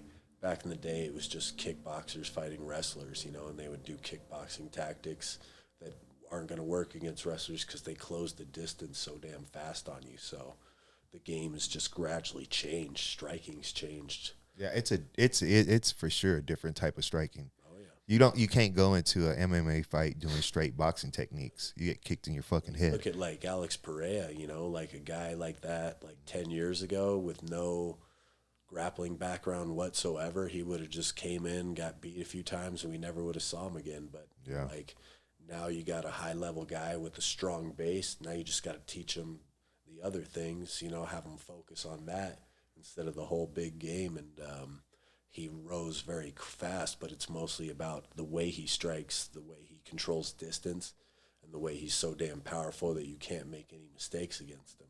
He's super technical, and he controls distance. He knows how to fight on the inside and outside, and he's always changing angles and changing ranges to where you're chasing him. No, he's an excellent striker. That damn left hook. Yeah. Oh my God, the touch of freaking death, ain't it?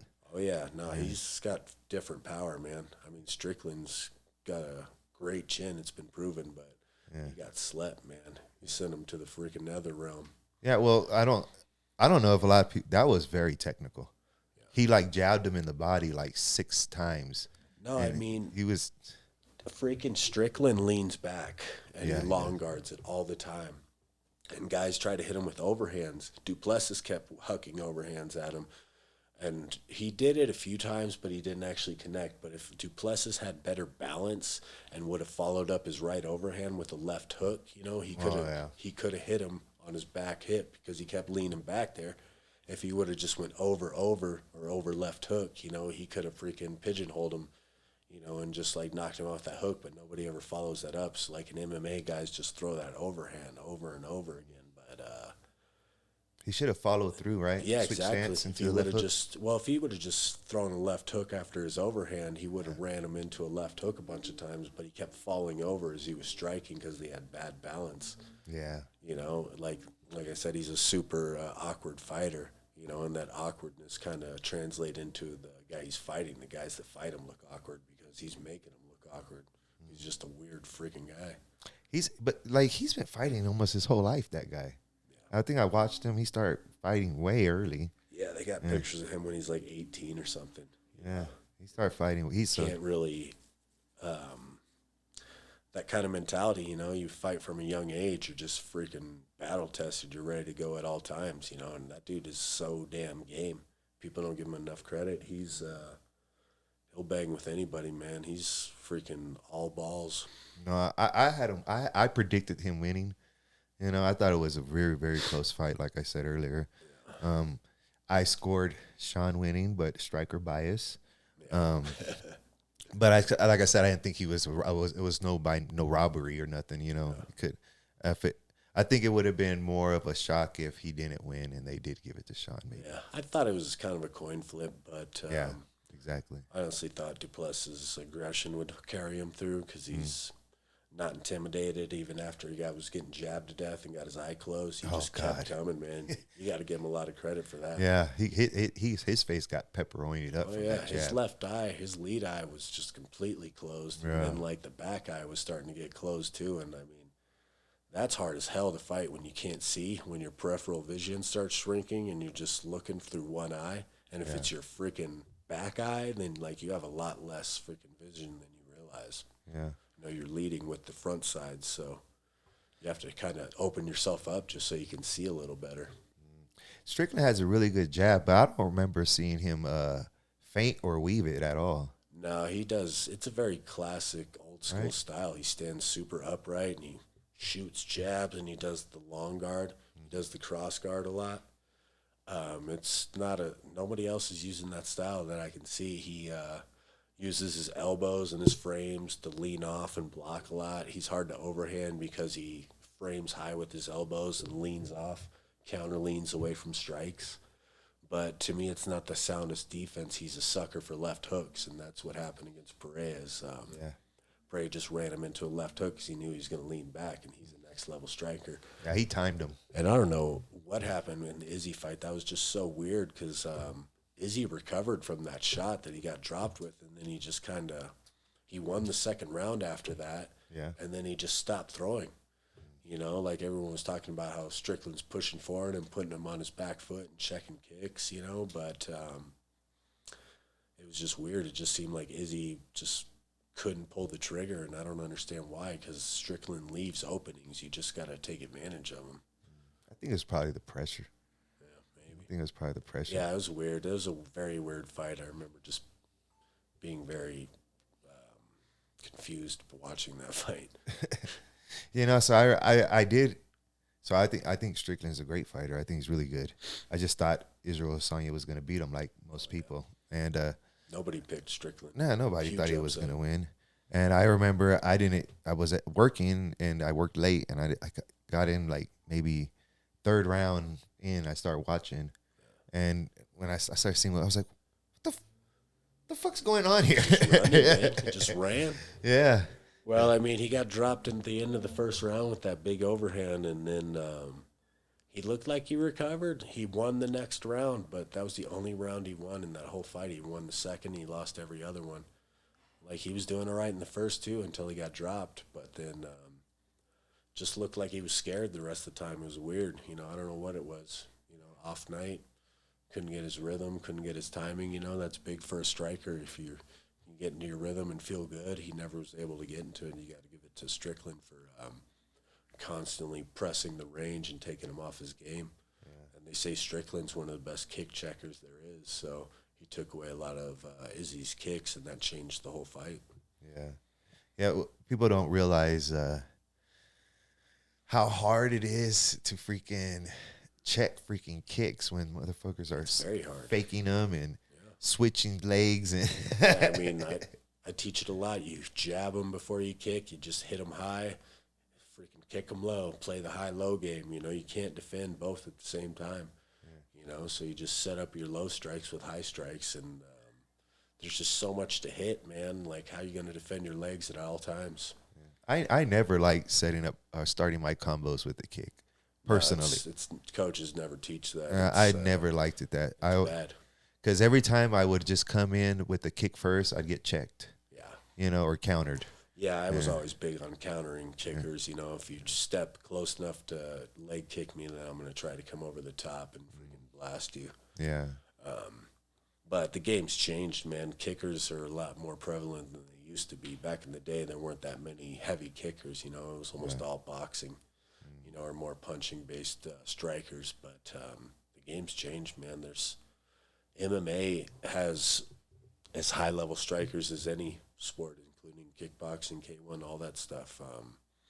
It's been proven, you know, like Ngannou shocked the world when he went and freaking dropped Fury, you know. Fight, you know, nobody expected him to do anything in that, you know, and you've got Izzy and Pereira, and there's a lot of super high-level strikers in the UFC.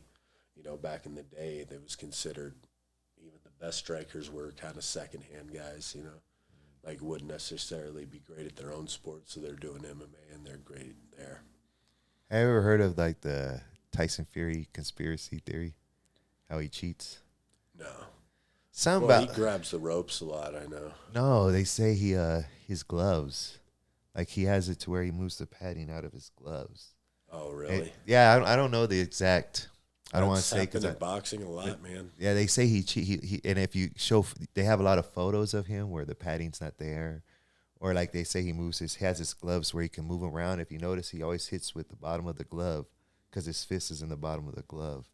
Well, I mean, you can explain that. I mean, maybe he's got hand problems. Maybe he's broken his knuckles. He just punches weird. He does have a weird style. He does. I haven't heard that, you know.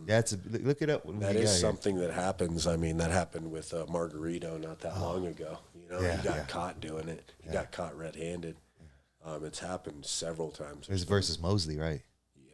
No, yes. He got caught against Mosley, but they've got photos of him with this weird coloring on his hand wrap that they found in the fight, but that he was doing it before. Yeah. Like he did it against Cotto. Oh yeah, I remember that fight. His Cotto's face was just destroyed. I mean, he battered Cotto, and then Cotto beat him in the rematch, and he just never had the same career after that because they caught him against Shane Mosley. Yeah. Shane Mosley knocked him the fuck out, like, very badly. Yeah, and I used to like Margarito because before I knew. He kind of was like an everyman, you know. He wasn't that just athletic. Come forward and just hit him. But now it makes more sense because his style was he would come forward and he would just batter these guys over. Yeah, he would just take a shot. He had good defense, and he just kept hitting you. And he had plaster gloves. Yeah, to me, that's dirty. That should be a prison sentence, man. That's you take somebody's life. Yeah, exactly. I mean, there's been instances where I can't remember the fight, but it happened way back in the day. HBO did a documentary on it, and the fighter that got beat that way just was never the same. You know? Oh, yeah. He, like, fell into depression and, like, took his own life. And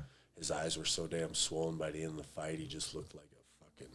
The dad catches him at the end of the match. The dad catches his gloves after he was congratulating. He was shaking hands with the corner. Yeah. But, yeah, I mean, it's something that's happened. Boxing has been like a dirty sport for a long time. Stuff like that happens all the damn time. It's unfortunate. Yeah, well, they say there's a lot of different weird conspiracy theories in boxing. Well, I think with MMA and just sports in general right now, the way they're pushing sports betting, there's going to be all kinds of fishy stuff happening. You know, like there was those guys that got caught betting on the UFC recently and got freaking kicked out. Yeah. Yeah. And Derek Minor, fucking... I know those guys. I've known them for years. Yeah. You know, and it's just, like, crazy. And, yeah, I mean, like, it's interesting when you think about it because fighters don't make anything, you know, not on the regional level and even in the UFC. Like, guys aren't making life-changing money, you know. It's, like, enough to get you by, but it takes a long time to work yourself up to that high level. And, I mean, if you're offering a guy $1 million to throw a fight, like, shit, man. It's hard not to say no. By, you know, I mean, like most guys would have too much fear and honor to do it, you know, but like the opportunity's there, you know, and betting is getting more and more prevalent. They're pushing it. They're legalizing it in like almost every state now. And there's going to be some weird stuff that happens, you know, like people are going to start throwing fights. Yeah. Well, they say, God, who did Muhammad Ali fight? Was it Liston? That was when he first won the belt. I think it might have been Liston. I don't know if it was Sonny Liston, but they say that guy was part of the mob, basically. Oh, yeah, he was. Yeah. He was was it Liston? I think so. Sonny Liston. Yeah, he was part of the mob, and they say that the first fight, the people think that he did a drop. So maybe. I mean, there's a lot of stuff in that fight. They said that he put stuff on his gloves to, like, mess up Ali's eye, and Ali was fighting blind for like a round or two. Jesus. That dude was a super dirty fighter. Wow. He had a reputation. He was affiliated with the mob. They've proved that. Yeah. He may have thrown it, but I don't know, man. I mean, that Ali was talking so much shit before that fight and challenging his manhood, and just like that would be a tough one to let go. But maybe not. I don't know. I mean, there have been a lot of accusations that, he did. Like, it's pretty much been proven. You can watch the tape and see there's something wrong with Ali's eyes. And, like, wow, like midway through the fight, and he can't really see, and he's just moving away and being super defensive. Eventually it clears, but no, they said he put something on his gloves and rubbed it on his face. And he was notorious for cheating and doing dirty stuff. Like, Sonny Liston was not a well-liked champion. He was not remembered very well. You know, I know a lot about boxing. I was a huge boxing fan, and he's, as far as the history of heavyweights, they don't talk about him much. You know, he kind of was a black eye even back then. He was considered a great champion. You know, he was a hell of a puncher, but he's just a dirty, dirty son of a bitch, man. Yeah, that's what I've heard. So, are you planning on maybe becoming a full-time trainer? Yeah, I mean, that's pretty much what I'm doing now. You know, I work part-time, you know, to supplement my income, but mostly I'm making most of my money off teaching lessons, doing private lessons. My thing is kickboxing and distance. I'm really trying to build up some good strikers, you know, and start getting some guys fighting for me. And once I get some fighters under my belt and they go out there and start winning and repping me and, you know, showing me or showing everyone what I'm teaching, I think my numbers will swell, and I can start my own team, which is ultimately the goal. And I knew this was going to happen. I knew I was always going to be a coach when my career was over. I just always loved fighting so much. I remember the first time I walked into the gym, you know how hard it is, but I remember just after 5 minutes of being there, I knew I was a lifer. I knew I was going to be in it for the rest of my life, and this was going to be what I wanted to do, and I'm still very passionate about it. It's definitely different coaching than it is competing. You try to instill like good values, and you try to be a good mentor and good friend to your young fighters and push the right buttons to get them to do everything. But it's hard. It's very hard and it's tough, but it's something that I'm very good at, and I have a lot of experience in, so why not take advantage of it, and I can't wait to feel that feeling when I get to have a fighter have some good success, and feel that proud moment as a coach, I've yet to experience that, I'm just getting started, so we'll see how that goes, but I expect it to be life-changing, and, once I get a little taste of that, I'm going to want more, and I'm really planning on building up a stable of fighters and challenging all the best teams in the state and eventually the world. Yeah, of course. Well, I think you have a ton of experience. Yeah. You fought a ton of people. Yeah, ton of different styles. Yeah, you got the credentials. That's for damn sure. Yeah. So what's your So we've talked for about over an hour. You told me, what your life has been, and what would be your message for people out there after you've basically dedicated your whole life to mixed martial arts. Right? Just do what makes you happy. Like life is short. I'm not a religious person, but I believe that we have one life, and you got to make the most of it. I take like the Hunter S. Thompson approach to life, where you're not trying to get to the grave well preserved. You want to get there worn out, beaten up, and I hear you screaming. It was one hell of a ride. So I don't know. To me, I'd say, don't settle for less and do what makes you happy. If something is making you happy, then, follow it. Life's too short to be unhappy and just kind of go through life and do what a lot of people do, and just be unhappy and unsatisfied, like find something that you can be passionate about and pursue it.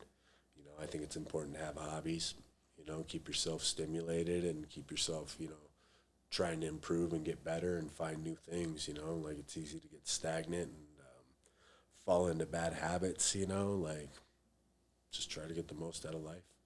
Yeah, I could agree with that. Something you were talking about earlier, having a purpose in life. Yeah. So I can remember just living life without a purpose. Mm-hmm. Like I would get up in the morning. You can't look back, can you? You can't even imagine. Yeah, I just you get up in the morning and you're not getting up to like, hey, I'm gonna go to work or I have a goal. I want to get my podcast going. I want to you don't have zero goals. And I'd get up in the morning and I had no job, and I'm looking at who could I rob, who could I rip off, and man, I could never imagine going back to that. No, man. It's just no good. I mean, I recommend jiu-jitsu to like all my friends, anybody that I like. I'm just like, hey, start doing jiu-jitsu. You're feeling a little bit unhappy, start doing jiu-jitsu. You'll learn a martial art. You'll get stronger. You'll feel better. You'll meet like a bunch of incredible people. Like it's just like very good to have hobbies. And even if it's not jiu-jitsu, like go play volleyball, go play table tennis, do something. Don't fucking just watch TV and like wait for your life to end. Go out there and freaking grab it. It's I said that the other day on a podcast. And I put a clip together, and it's just me saying, don't waste just pretty much what you just said. Man, you'd be surprised how many negative comments that shit got. People get a little defensive, I guess. I'm not gonna do nothing. I'm gonna play PlayStation, or I was like, Jesus Christ. I mean, I talk shit to these guys at work sometimes because I'm a cook, and I work with a lot of guys that don't really have much going on, and they're always talking to me about the latest show on Netflix or video games, and I'm just like, bro, I don't care. Like, I can't relate. Like, I don't give a shit about what you're talking about. You're not very interesting. Sorry. I can give a damn what Netflix shows. I don't know. I try not to be mean, and like I said, people should do what makes them happy. But I just think there's so much more to life, and I think we've just kind of been tricked into thinking or into just doing nothing. Like watching TV is just like. It's a waste, man, and playing video games can be such a waste of time. It's fun once in a while for sure, but if it's like your whole day, if that's what you want to talk about all the time, then it's just like I think you need to get more out of life. Yeah, well, here's another statement that's going to get a lot of hate in the comments. You shouldn't be playing video games for 6 or 8 hours a day or 4 hours a day. Guys do that. 10 hours a day playing video. You shouldn't be doing that shit. Like the best kickboxer I ever met was just cared more about video games than anything, and like I just can't imagine what his life would be like if he just focused on being a great coach or a competitor while he was still there. But yeah, man, it's just easy to fall into that. It's easy to fall into bad habits because they're easy, but like for me, that my mentality is fuck easy. Like easy is just for fucking easy regular people. I want to be special. I want to be, stand above, and I want to have goals and achieve them and try to be somebody. Yeah. And that's not a knock on anybody else. It's just who I am as a person, and I think we definitely need more tolerance, like I think, everybody has the right to pursue happiness and let them do what they want. I just would encourage people to be happy and do more, try to get more out of life. Yeah. No, I agree with you. I think most people would be surprised on how they perform under the pressure.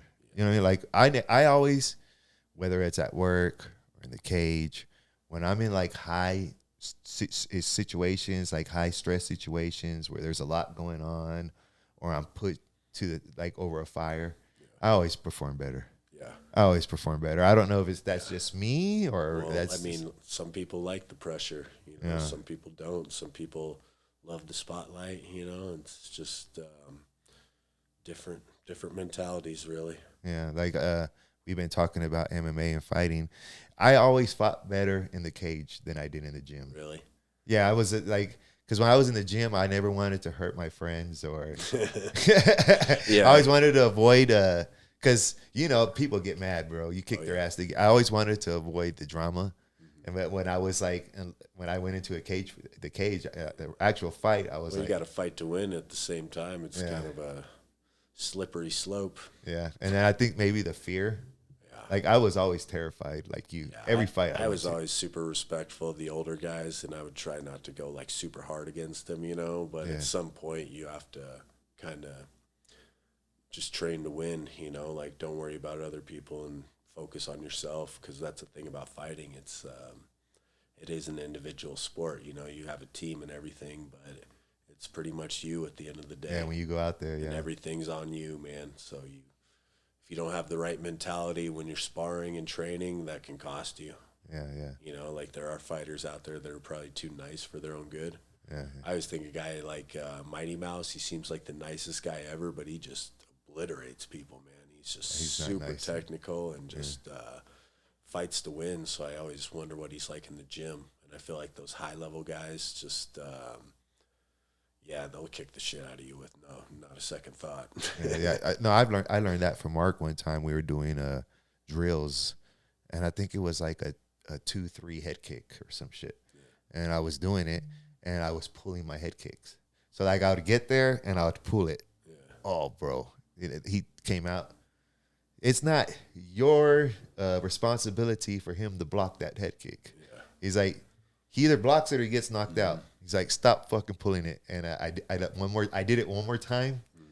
I said, stop pulling the gun. Yeah, Mark's a hard ass to the fullest, man. So I told him, I said, sorry, bro, I'm not pulling them no more. I've had the similar conversation with my students when we're doing partner work. We'll do like punch return slips, like fighter A will throw 1-2, then fighter B returns with a jab and you slip it. Mm-hmm.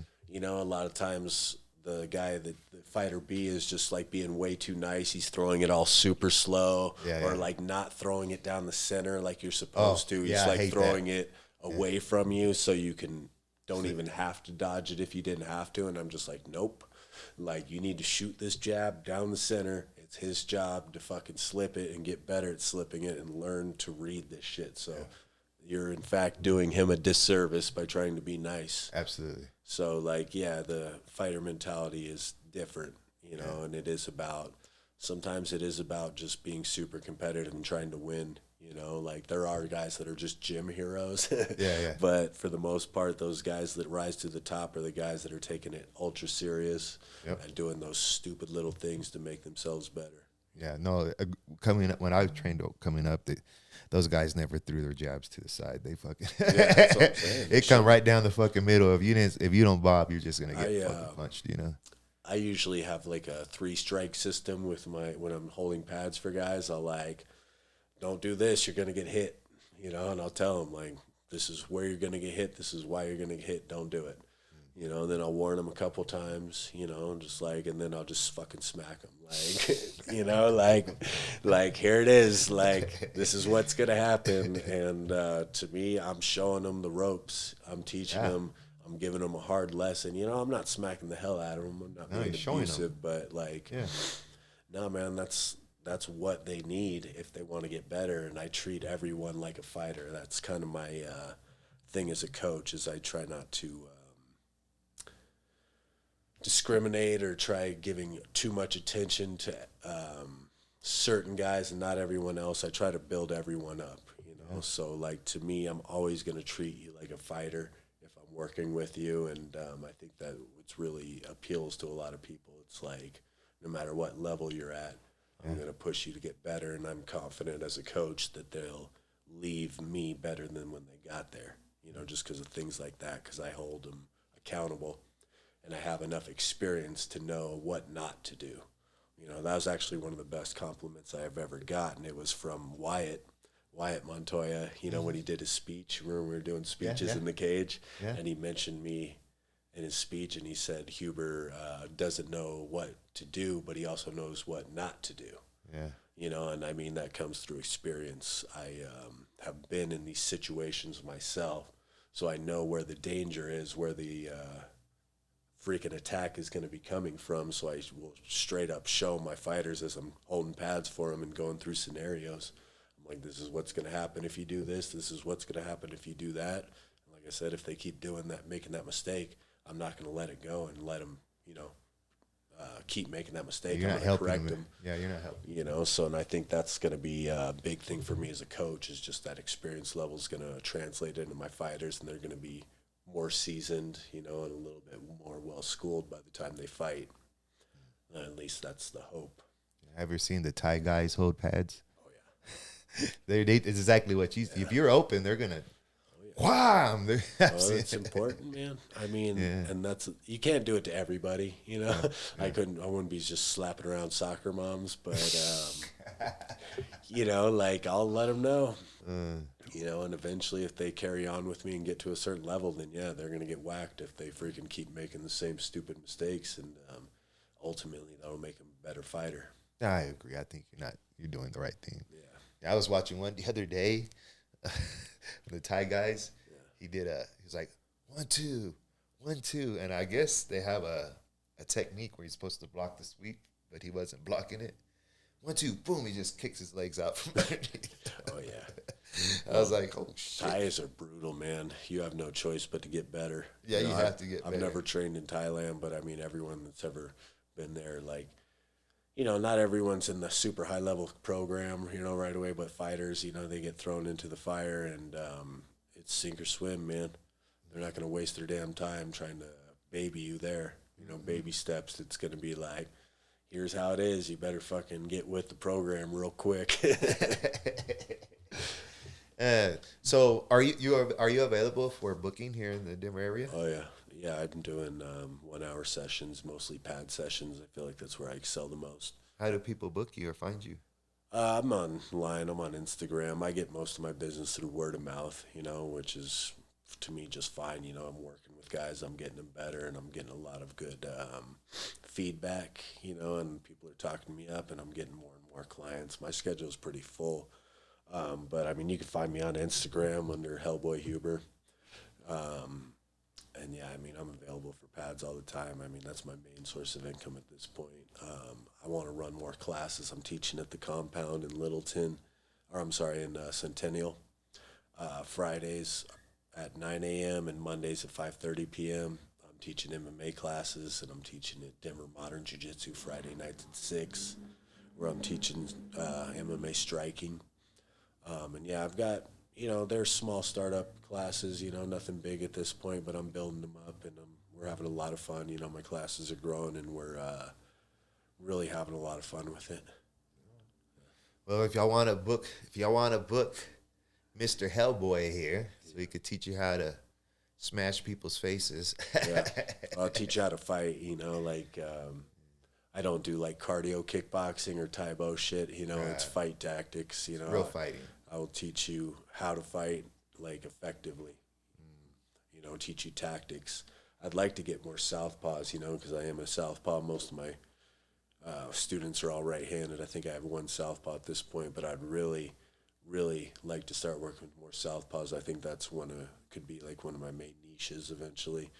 Where I'd say I'm a expert southpaw at this point. So I remember you fighting both ways. You never fought right-handed? I'm fully against stance switching. I mean, there's been times where I've punched so hard with my backhand that I've ended up stepping through to righty and just continued punching. I wouldn't call that stance switching.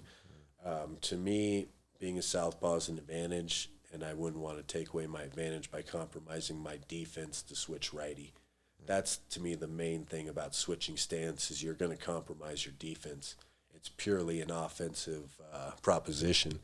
You can trick out your opponent and confuse them if that confuses them. Yeah. But at the same time, you're going to have tendencies towards one side.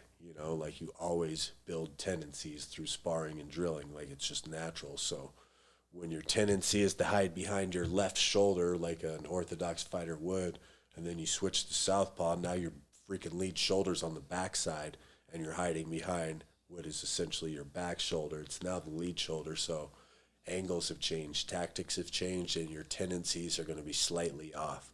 So I think stance switching works. There are some really great switch hitters out there, but I feel like you're compromising your defense. When anybody would switch southpaw against me, my thought was to immediately attack. Yeah, leg kick. I would jab, leg kick. A lot of the times I would just keep jabbing them because the jab is now right in their face from their opposite shoulder that they're used to. So you just keep jabbing them and they can't fucking block it, or they're not good at blocking it. So yeah, jabs to outside leg kicks would be the main one, but a lot of, you just keep attacking them and their defense isn't going to be as good, and you're going to hit them more often. They're going to switch back. Yeah, they almost always do. There's so much stance switching in the UFC right now. Like I see it, and the thing that I notice most is a lot of guys do like one or two things from the opposite stance. Like they'll switch, not do anything, then switch back, or they'll switch and throw one punch and then switch back. I don't understand why it confuses so many guys. To me, predictable, right? Yeah, to me, they've just fucked up by switching stances. I don't get intimidated by it. I don't get confused. The tactics have changed, but if you're a smart enough, educated fighter, you should know what the tactics are now. Yeah. When a righty switches southpaw against me, now I jab more because the jab's there. Mm-hmm. Now the right hand lines up for us instead of the left. So I don't know. I never really got that confused by it. I think it's overrated. I think a lot of guys overthink it and let it kind of hype them up, or psych them out or whatever. But to me, it's not that big a deal. I'd never had a problem. I could never do it. I couldn't fight right-handed to save my life. Yeah, I mean, I didn't feel great. I don't feel comfortable standing righty, you know, but also it's just like, I don't know. I don't see the big appeal. I mean, I could see why other guys would want to switch southpaw. I would see why they would want to switch to southpaw. I don't see why southpaw would ever want to switch to righty. You know, use the advantage. Yeah, I just think you've lost the natural advantage I talked about earlier, and just your tactics are different. Oh, I got a left hand lined up. Let me go right. Like, it doesn't make sense. Yeah. People forget that southpaw is a different tactic, man. A lot of people don't understand, like, the game changes once you switch stance and you're standing opposite. Oh, it's totally different. You know, and, like, whatever you're doing to a righty, they can mirror back right back at you. So it's like it just becomes a backhand race. And I feel like being a southpaw is kind of a prerequisite to being a brawler, like a power puncher. You know, there's not a whole lot of slick southpaw fighters you can name. The only one I can ever think of is Sweet Pea Whitaker. You know, almost every southpaw is a pot shotter. You know, like a one-punch kind of guy. Who is that? Was it Sergio, the guy who knocked out Paul Williams? Sergio Martinez. Is that what it was? Yeah. He was southpaw, wasn't he? No, Paul was... Was it Paul that was? Yeah, he was southpaw. Yeah. Lomachenko's super slick, but he's also a knockout artist. Yeah. He's another one I could think of, but yeah, southpaw guys are usually big left hands. Yeah, because it's right down, right on the chin. Right on it. That's all you need. I have a lot of right hook knockouts. You know, that was one thing for me as southpaws. I was always good at coming back with my right hook. But it's just a weird punch because it comes over the shoulder. And a lot of guys just don't see it coming. They're not expecting it from a southpaw. Do you throw it knuckle down or? I'd throw both. I usually coffee mug. Oh, yeah. Batman cape. Yeah. No, I like the coffee mug. Thumb up. You know, get a lot of torque on your punches. Yeah. So I would, if I was throwing my hook forward, I would always thumb up. Yeah. But if I was throwing a check hook, like backwards, yeah, you gotta fade it over. I would always. You have to. You gotta clear the lead shoulder. Exactly. Yeah. So I would always do that, or I'd bait them. I'd jab, and then try to get them to come forward. And when they come forward, I would weave check hook over. Yeah. You know what I mean? I would do that. The weave. Yeah. Well, it's the same. That's exactly what happened to Strickland. We were talking about earlier. Yeah. You know?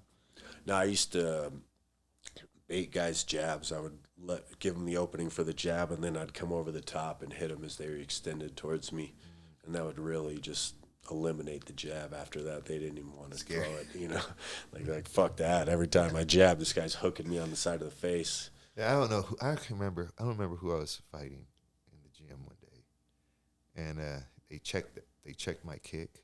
Yeah. And I swear the rest of the day I had like a mental thing, the throwing kicks. I was like, oh man, I want to throw a kick. Yeah, first time you feel it, man, this shit hurts. I was like, oh, that fucking hurt. And we had shin pads on. And I was like, oh, fucking God. That's how I felt my last sparring session, man. I got kicked in the knee and just sat right down, and like I'm like, fuck this. Like I don't even want to spar anymore. This isn't even fun. They had shin guards on, and I like was almost embarrassed, you know, because I'm just like, man, I used to walk through anything and not give a shit, and now I'm just getting dropped in sparring by like guys that aren't that great. Yeah. That's just how it goes, though. Yeah, well, we used to, I remember we spar with 7 ounces, 6 ounce gloves. Yeah. I was never a fan of sparring with small gloves, man. We used to, though, yeah. We used to do it a lot, like way too often. Bang, too. Yeah, man. I'm not a big fan of it. I think it's just too much. You catch a lot of knuckles that way as well, you know, like,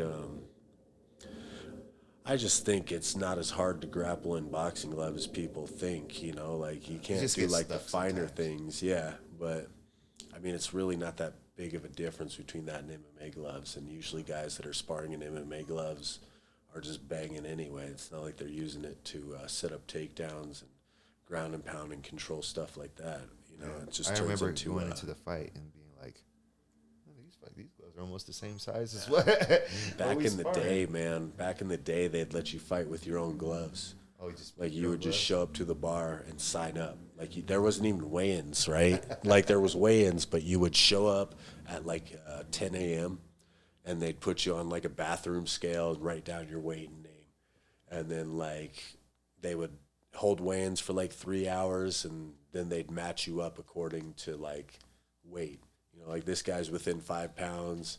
Let's match him up with this guy. So you'd get just crazy fights with guys like a ton of experience versus a guy with no experience. You know, it's just like, well, you're the only two around 150 pounds, so they just match you up. So you would just go to the bar, and it was in a bar that you could still smoke indoors, you know, like back in the day when I first started. So you just go to the bar, sign up, and you didn't even know if you were fighting. And then they'd call you like a couple hours later, like, yep, we got you an opponent, you're fighting. And then you would, and it was just like a whole different animal back then, man. Yeah, you got to fight in like what would you call it? The medieval? Right? The dark days, Dark days. Yeah, I mean, I remember my first few fights. It was at the Icon down in the Springs, which is this tiny little junky bar. That building's been like empty for like over 15 years because it was so trashed and condemned when they left it. Like, but I remember I'm watching the tape of the fight, and you could barely see us because it's so smoky in there. There's people just smoking indoors, like while we're fighting, and we're sitting there between rounds, just huffing and puffing, breathing in cigarette smoke, and like, yeah, I remember just being like coughing for days after those fights, like my first 3 amateur fights.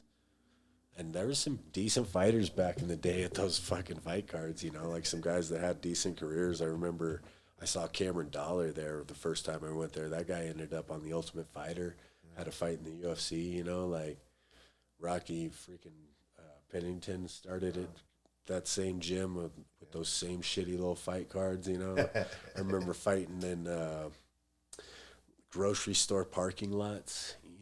Like on military bases. I fought on Fort Carson just in outdoors in a parking lot, you know, while the sun was going down, and it was just like crazy. It was one of the craziest fight cards I was ever on. Like all finishes, all crazy knockouts, and those are like the good old days, you know. You really remember those fondly, but it was crazy back then. But yeah, we would just show up with our like basketball shorts and with our own like bag gloves, you know, like not even legit gloves, just thin as hell, you know, just like barely knuckle covered gloves. Right? And like they would just let us fight in them. The commission barely did anything at all. They would just like call the ambulance if you were dying, you know. But they never did piss tests. I've never been tested one time in Colorado. Jesus. I'm pretty sure I hold the state record for fights, and I've never been tested one time. The commission out here just kind of, they're around, you know. They kind of do something. I just can't figure out what it is. No, they do. They do a decent job, but I mean, just the fact that Colorado never drug tests unless it's the UFC card, you know, then they'll like try to save face and act like they do, but never, not one drug test. I don't think they test for weed anymore anyways. I don't think they would. I think they should be testing for steroids. Fucking there's fucking some guys out there. I won't name names, but, you know, there's one guy in particular. I remember he fought at 145 back in the day. We have common opponents. And now he's fighting at like 185 pounds, and he looks like the fucking Incredible Hulk. He's like bursting out of his skin. He's so muscular, and it's just like the dude's clearly on juice, and he's like winning fights and knocking dudes out at 85, and he was a shitty fighter at 45, and it's just like, what could it possibly be? Maybe it's the fucking enhancement he's like clearly taking, and like no more USADA. It's as clear as day, man, and like nobody's doing a thing about it. I've fought juiced up fighters, you know, and in Colorado, they don't even have to worry about it. They don't have to cycle off or freaking even have any concern. They could just fight on their cycle, you know. Jesus. It's absolutely cheating. You know, these guys are fucking not paying their dues like they need to, you know. They're ready to go all the time because they're all juiced up and they don't have to recover like the rest of us. Yeah. You know, and it's just like, it's a problem in the sport for sure. You know, and I've always had something I've always taken issue with. To me, it's a matter of honor. You know, I'm not a fucking cheater, so I'm not going to take steroids. How many guys? Do you think there's a lot of guys in the UFC right now juiced up to their gills? Yeah, I think a good percentage of them are on something, man. I mean, guys are getting caught plenty.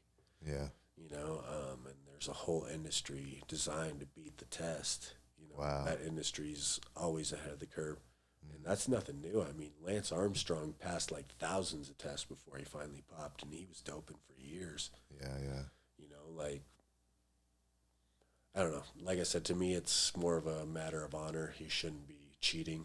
You know, you shouldn't be taking that stuff if not everyone else is taking it too, and it's giving you an advantage. But it's something that's happening, and there's guys making a lot of money, so of course they're going to try to get that advantage. You know. Now I know this guy. He's probably get some hate for saying this, but I remember watching St. Pierre fight Dan Hardy. Yeah. And remember he gets him in that armbar thing? Just wouldn't tap. Yeah, I remember looking at St. Pierre, bro, and like, what the fuck? He just like he had muscles on his ears. Like his ears had muscles. I was like, he's never been linked to steroids. No, I'm just saying, like, it made me like the way he looked. Like I was like, holy shit. I'm so fascinated with St. Pierre. The guy works harder than anyone ever has. Oh yeah, I've heard. He was doing gymnast stuff. You know, I mean, gymnasts are jacked for a reason. They got all those stabilizer muscles, and he was doing all those stabilization workouts. I mean, if you watch his workouts, they are fucking insane. They're next level. Nobody worked as hard as GSP, and nobody was doing the type of stuff he was doing. I mean, like ring pull-ups, you know, ring muscle-ups. Like, you got to be so strong to pull that off. Yeah. You know, not just like muscle-ups on a pull-up bar, but on the freaking hanging rings. No, I remember seeing him do that. He was if you've ever actually tried to do that, like, you'll know how hard that is. And he used to do that all the time. He used to do like these he would just grab some planks and do seated dips with his legs out completely in front of him. Just like complete core strength, no motion at all. And I mean, I can't imagine how strong that guy is. Like, core strength is, you know the difference when you lock up with a wrestler and somebody who's never wrestled. You know, they have a different level of core strength. And like, I can't imagine trying to take down GSP. Like, the dude was probably like a rock. You know? Yeah, you know instantly. When you get a hold of somebody, you know instantly, like, I might have fucked up on this one. Now, people don't understand the strength that comes along with grappling. It's a different type of strength. And when you get into grappling, when you get to the level that I'm at, you're doing it so often. Yeah. You have to put in so many hours that you're going to end up strong as hell. Yeah. You know, and just like a different type of strength. It's not necessarily weight strength, it's leverage strength, you know, and you learn how to manipulate people's body weight and control them. Like, you know, even just that little technique's going to beat raw strength, but when you add like that actual core strength that it gives you, then you just become a whole nother animal. Like, a lot of people think I'm like freakishly strong, and I'm just like, no, you're just uninitiated. You just don't know what you're doing. Yeah, I've got to hold a couple of people's wrists, and they were like, God damn it. Like, for sure. You gave me your wrist. Shanae gave me that shit. I love doing wrist control drills in the gym. Everyone's just like, what the fuck? Yeah, exactly. I'd hold one wrist. I'd push my head like right around here somewhere, and I'll just be like, let me go. I love pinning wrists in jiu-jitsu, like Rafael Lovato Jr., my professor. He talks about it quite a bit, you know, just pinning the wrist, gaining position. Pinning the wrist just opens up so much when you're grappling. And a lot of people do it. They're always looking for pummels and head control, but just simply pinning the wrist to the mat allows you to advance position in so many different places. Yeah, and it really hurts. If someone pins your wrist, it really hurts your feelings. It's emasculating. It's so demasculating. Like, it was nice talking to you, man. Yeah, thanks for having me. I had fun. Yeah. Thanks for letting me tell my story. Yeah. I think we're going to have a lot of MMA guys on this one. Yeah. I mean, there's not a whole lot to me other than fighting, you know, like that's pretty much what I know and what I'm about, you know. It's funny, you don't even think about, once you get into it, you know, everything kind of becomes like outside the box at that point, you know, and you think of everything in terms of fighting. I feel like I've just kind of gotten to that point, you know. I'm just like an old grizzled vet, you know. No, I think a lot of the MMA guys are really gonna like this podcast. If y'all guys wanna reach out to HellBoy here, I'm gonna put his links below. He's available in the Denver area for some privates if you wanna nurse up on your striking, learn how to Control distance. Control distance and not get your wrist demasculated to your wrist controlled. Please hit him up. This guy here has put a lot in, and I know a lot of the local regional people are really gonna want to hear this. I hope so. Yeah, but it was great talking to you, man. Thank you, bro. Everybody, make sure that y'all subscribe to the channel. I was looking, and it looks like about 96% of our viewers are not subscribed. Damn. So if I can get half of y'all to subscribe, we can get monetized. I'm trying to get us monetized. Thank you for watching. Make sure you subscribe, and we out. Peace.